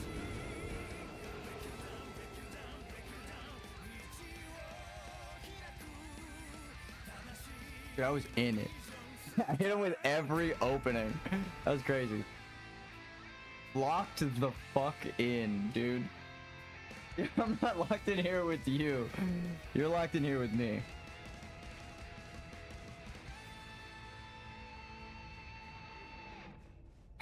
You gotta go, and now you can't go anywhere. You're trapped behind these golden gates, my friend.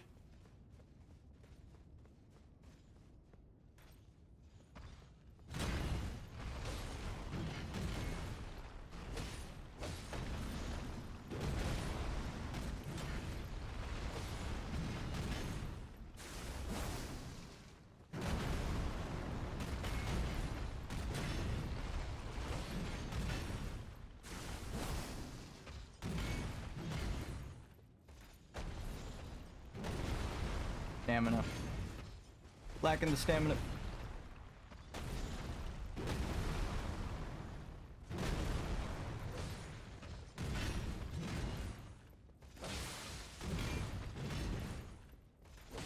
Rest in peace, Cornelia.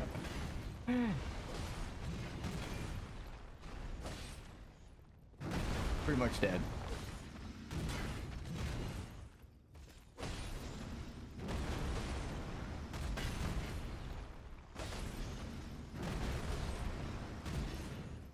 Yeet. There are ways to acknowledge your mistakes, and the way he did it ain't it.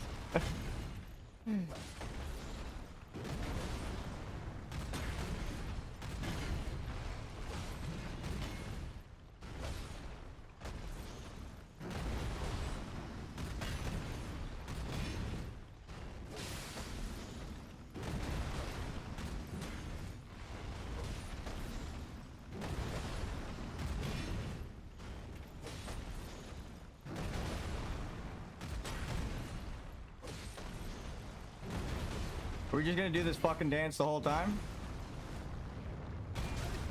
Alright, well. Clean one?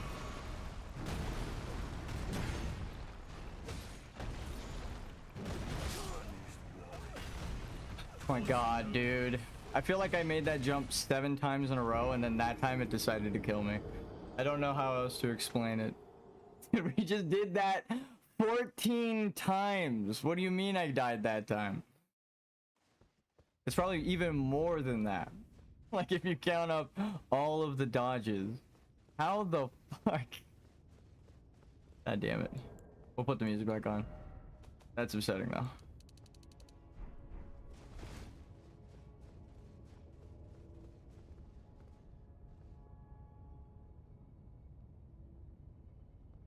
I'm gonna take a bite.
Oh my god, just run away. That's the play there.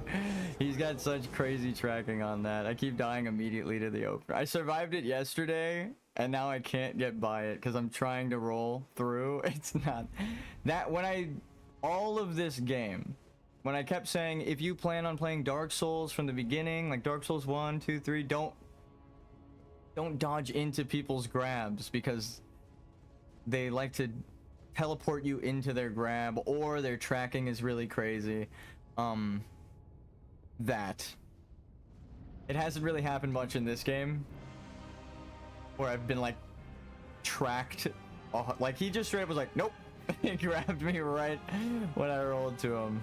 You got to be careful with that in most Dark Souls games, actually. And this game kind of tricked me into thinking it wouldn't do that timing, and then it saved it until the last like 3 bosses, and they all have a grab move that fucking do that. It's nuts.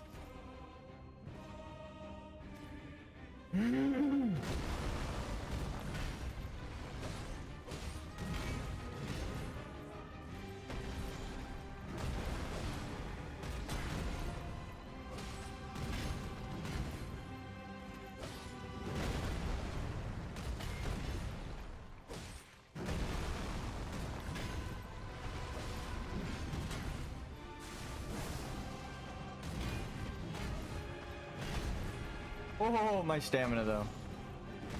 I had none. Go back and watch that shit. That was the cleanest timing ever. If I had my shield up, I'd be dead. You charge a little bit slower with your shield up, so.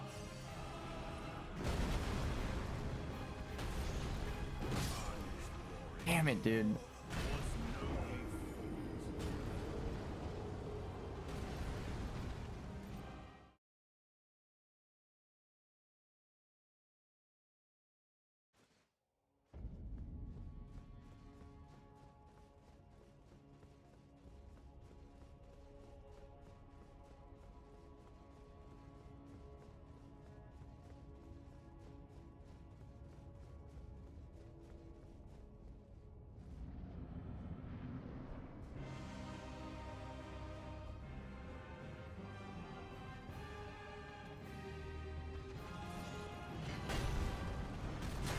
At your face.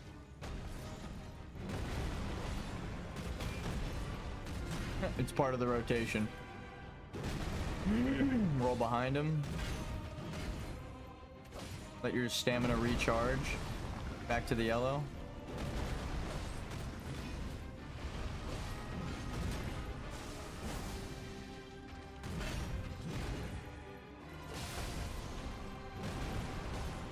Woo.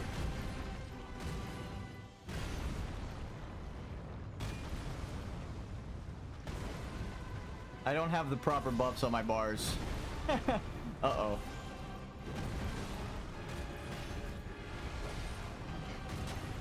That is not what you want to hear halfway through the fight.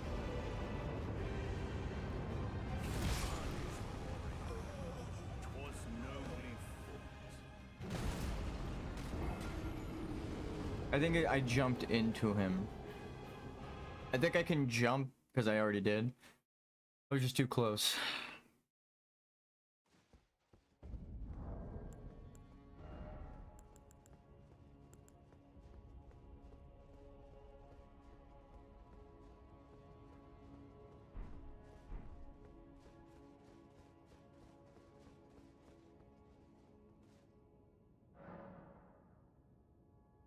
Alright, Badlands, man. Fix the camera.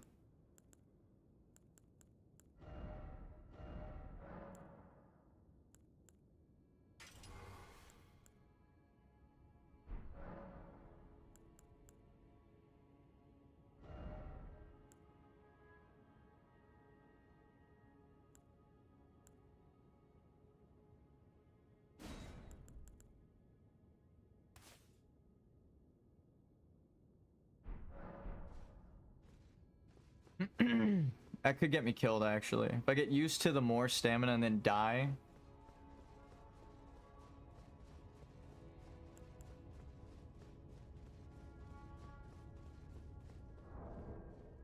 But you can break a diamond. The only thing that can break a diamond is another diamond. A stronger diamond composition. That's why they use diamond cutters. Essentially what they do is they just found one and then they hit it against the other to make it sharp, and then the first one they made sharp.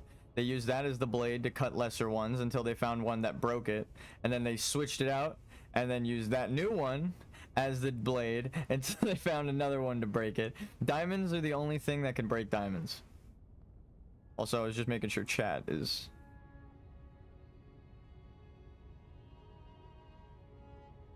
I think you can... I'm sure like other components, but the only thing like humans have access to that isn't like man-made. Pretty much diamond is the only thing in nature that can break diamond.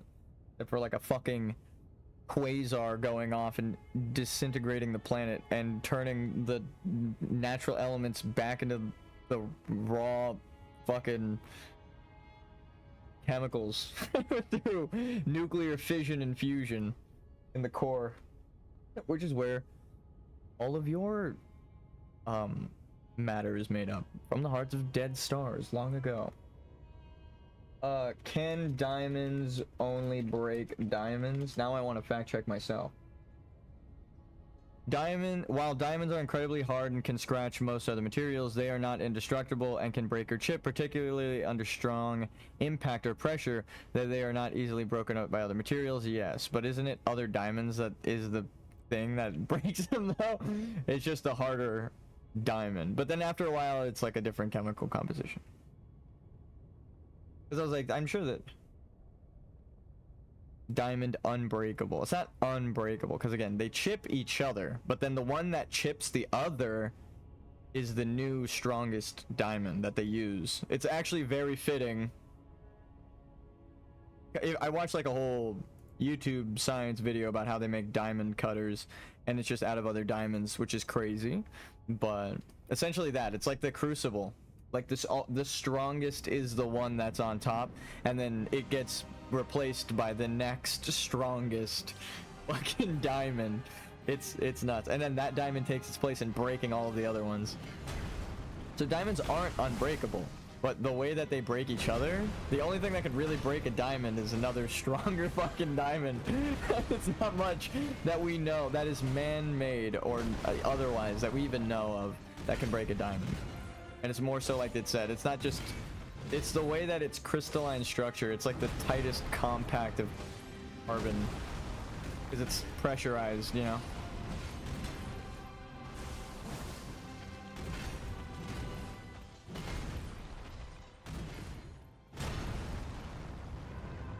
Pressure that makes diamonds.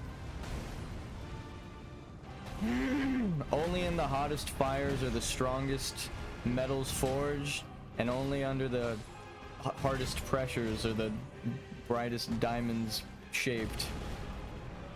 I don't know. It's true. it's true.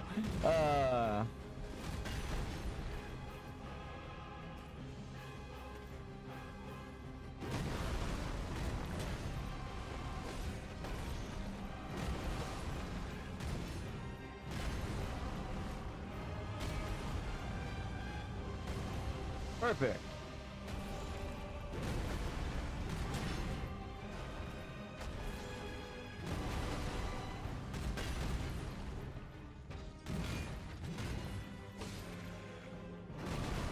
I got you back. I got you back.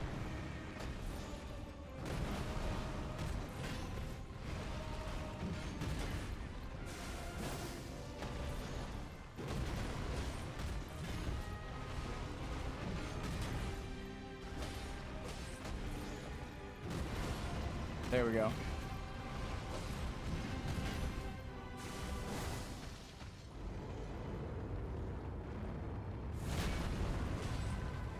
See, you just don't have, if you're too close to the weapon, it's a hitbox, I'm sure.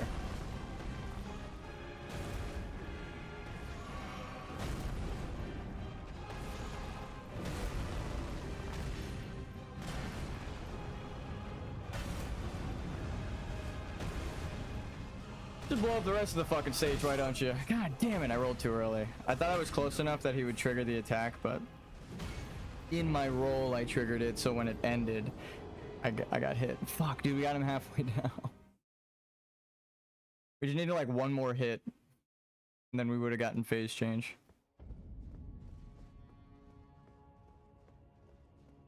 The poison ends up fucking hurting me somehow. Every time I do the Scarlet Rot, it's the smarter play to do more damage, but I end up doing bad.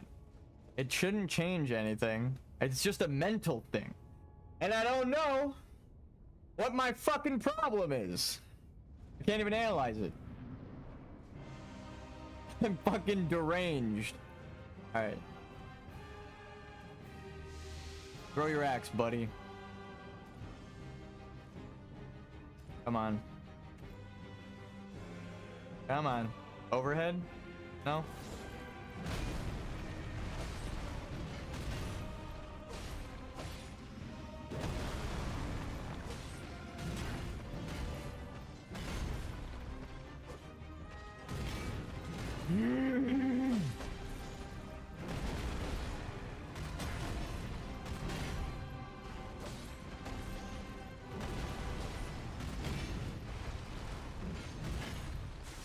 Oh, I'm out of stamina.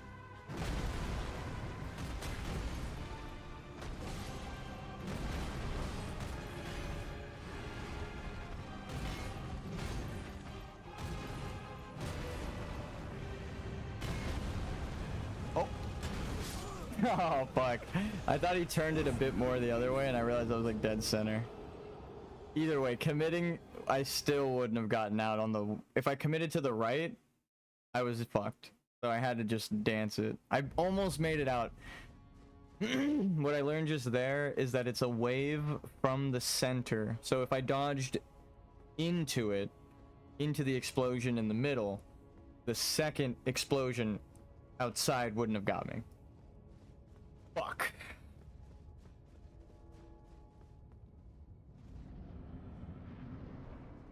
Because I didn't iframe through the I iframed through an explosion, but then what killed me was after my roll. So it's like I rolled through an explosion into a secondary explosion. That's the timing of that.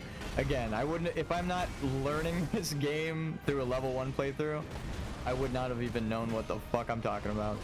So it's like, if you want to make a Souls-like game, you definitely have to challenge yourself. If you want to make like a platformer, you don't have to beat the game. Just see what other people... I challenge myself to beat it, but see what other people enjoy in those speed runs and or other things like card games and Uno. Like that's what Balatro is all about. It's like, what do people like about card games? Let's just put that on crack, and then that's Balatro. It's like getting combos and scoring points and like pairs and shit and suits and stuff and like making... I haven't even played that, but I already know. I'm like, oh, it's just a card game on crack. That's sick. I've seen gameplay. It looks really cool. I don't have it, but like just from looking at it, you can tell that's the premise. What if we just took a card game and fucking hit it with a hyper beam? So it's essentially this. What if we put an action RPG on the hardest fucking difficulty? You can't pause. You can't fuck up one time if you're level 1. Right? Like, oof. Shit's really hard.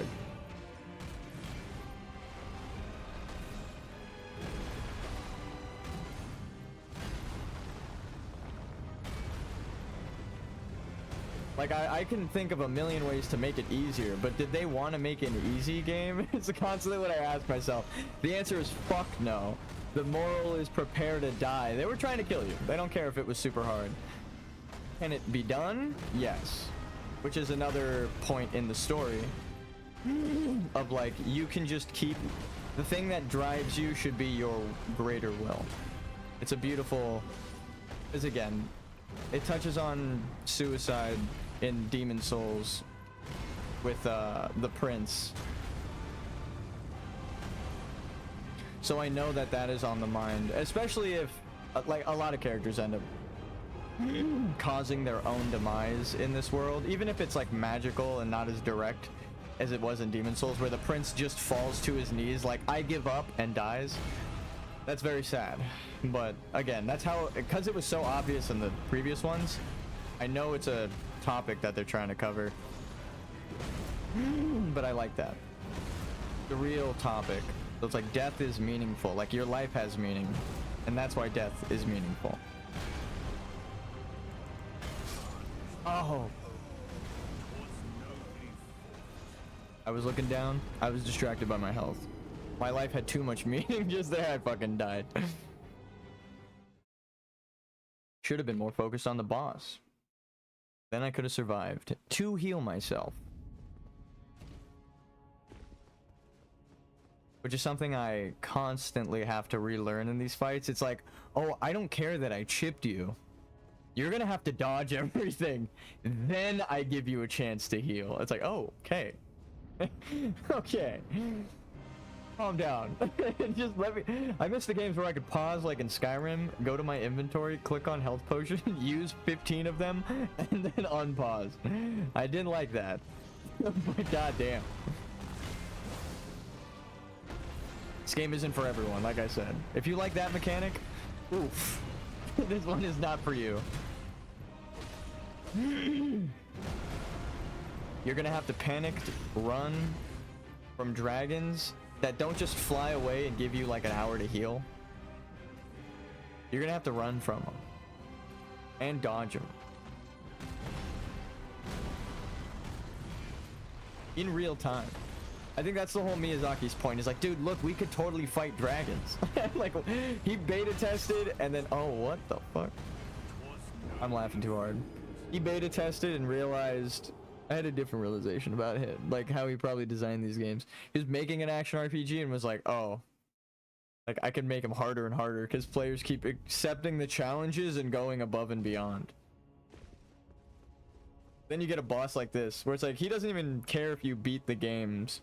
He's like, oh, if you can't beat the games, go play Demon Souls. Like, it's insane. That's nuts. But I mean, I have 90% of these bosses, like from Margit the Fell at the beginning of the game onward, he's like, well, I don't care if you die. it's very apparent. He's like, you just get to go explore the rest of the world. All the way up into the end of the game, that philosophy is true, which is funny. Because it hurts. It hurts. I'm like, oh, how would you make it a reasonable fighting game? And this is like, I am going to fucking kill you 100 times if I can, is the person who designed this. See, that's what I was expecting before.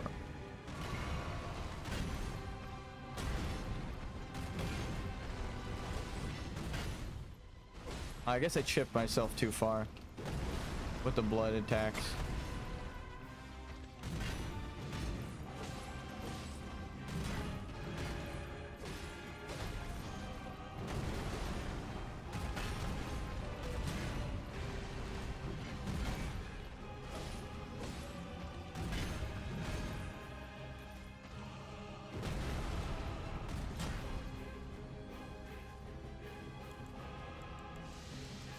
Fuck, my nose is itchy. Oh fuck, I can't scratch my nose. It was like the worst timing, bro. Oh my god. Normally, like, you can see me take my hand off my controller real quick. Just like the fan is on. Okay, it'll occasionally just like tickle my nose. Some dust. Even though I like open the window and I clean all the time, it's still just, it happens, you know? Especially, I live on like the corner of a major street. We get a lot of dust in from the cars and stuff. Not healthy, but it'd be like that. I can't even summon Nefeli simply because I can't carry my weight in the fight yet. So it's just gonna be constant death to a boss that gets double health. 1, 2, 3. Dodge. No, I'm trying to go. Motherfucker, dude. I keep trying to dodge left, and sometimes I get caught on nothing. Well, it's him. But then other times I go to the left.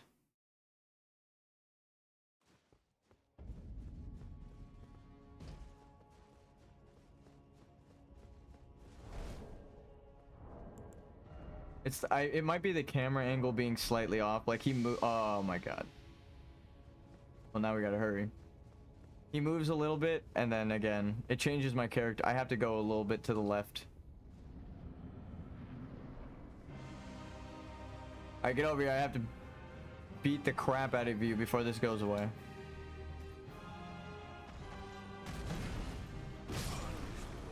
All right, that time I know I pressed it. Go back, rewind, please. I implore you. I don't know what's happening with these rolls. It's every time I have the fucking Google Chrome open. I don't want to blame something, but I already know that my computer has that problem from game development. I have debug menus open when I'm making games. I'm constantly looking for the problem. So it's like, that's the only reason I know half of this shit is because I've fucked up my game in the exact same way. If I didn't tab properly off of Google Chrome, my computer does not like that. It's technically still in Google Chrome and Elden Ring. Just kill me, yeah.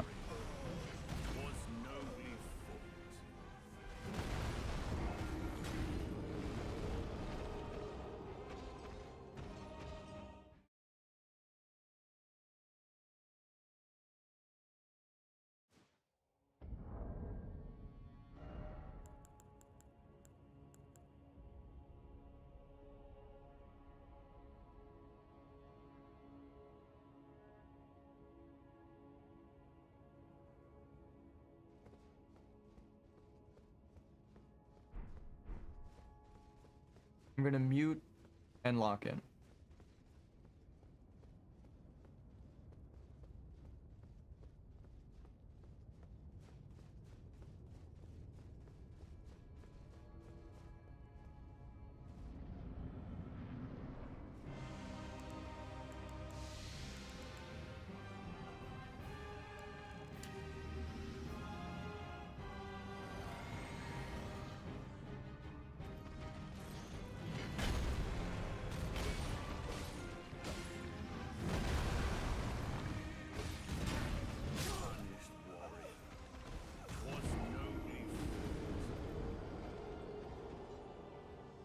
Now I know it's eating my inputs. I don't know what the fuck is happening.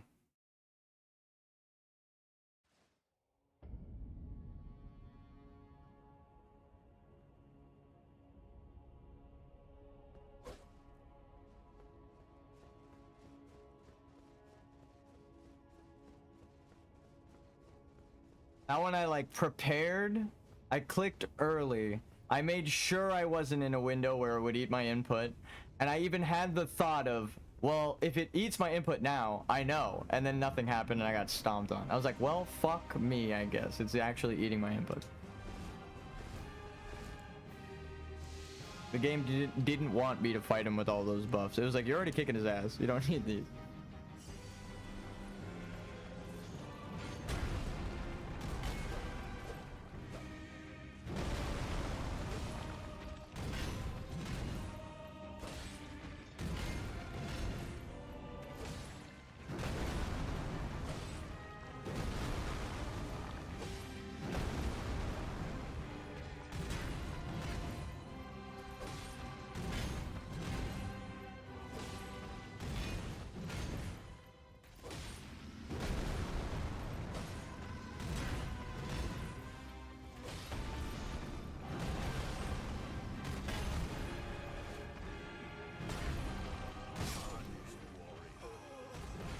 I even knew he was winding up there too. I'm like cursed when I use the rot grease to do bad. Whenever I don't use any buffs, I get him down. And then when I buff my weapon, which should do nothing but help, I fucking die. I don't get it. Don't get it. What is wrong with me? Why can't I use this? I'm gonna try a different grease. And if I just do good all of a sudden, it's just a mental block. I don't know why.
Better than the rot. Well, he's weak to lightning though. That was like my last lightning.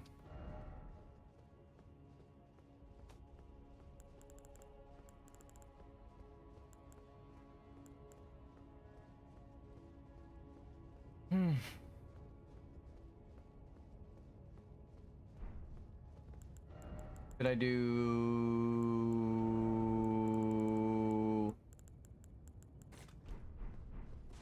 that?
I try to do the same thing that the fucking speedrunners do, but of course I get that move twice back to back. They never get that move in their entire run, and I get it.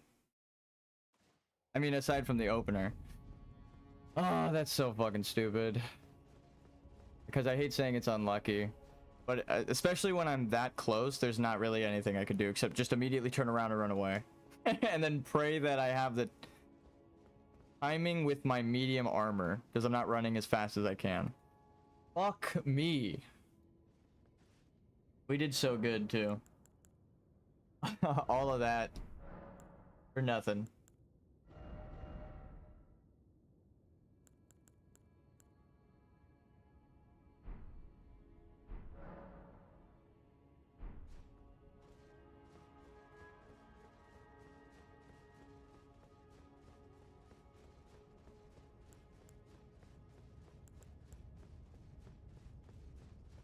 I mean, the rot barely helps us though. So at least when we run out, it's not going to be like the end of the world.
I fat fingered that. I didn't want to attack him there.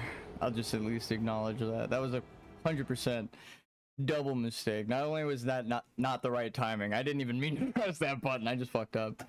I just screamed fuck so loud. God damn it, dude. Ugh.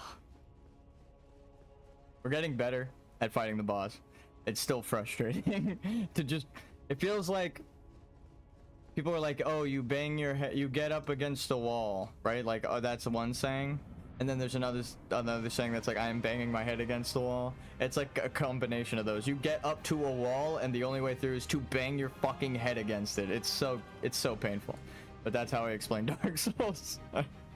The only solution is to just go face first until you get the lucky attempt, but also seek understanding how to hit the wall with your fucking head. Is really what it is. God, it sucks to die to stupid bullshit.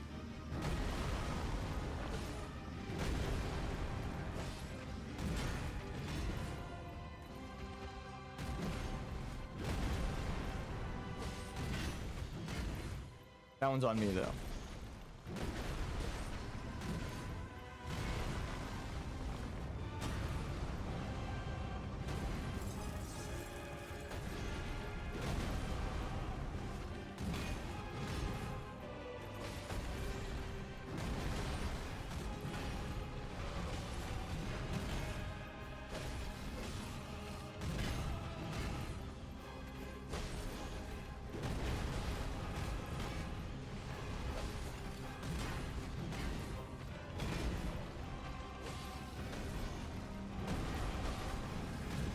Dodge towards behind him.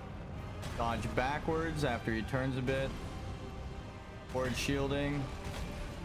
Behind him. Jump, attack. Behind him. Jump, attack. Oh, I missed.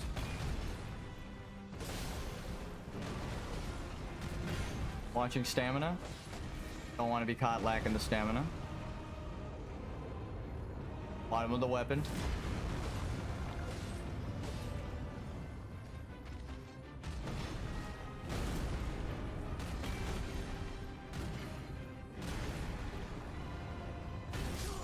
Oh my god, I held it for like half a second too long. I did press it, but that one I didn't dodge. That one again was on me. I knew it was coming. I pressed it at the right time, but I pressed it too long. And that makes it not a roll, so I died. And also, even though I had my shield up, I had a little bit of health. Magic damage is harder to defend against, so that explosion chips my health even when the shield's up. It does like half of my health. I had a little bit less than half, so it killed me. Damn. Alright, I'm gonna get some water. I am getting better. I'm understanding this boss way more. It just... Ugh. If I want to learn these bosses and make a game anywhere close to this, I have to learn them, but I'm not gonna sit here and pretend like I'm good and it's not frustrating. I am infuriated and I suck, and I want to learn how to do all their attacks and dodge everything properly so that I can make spacing or timing similar to it in a different game. But fucking A. Okay, I'm gonna get some water.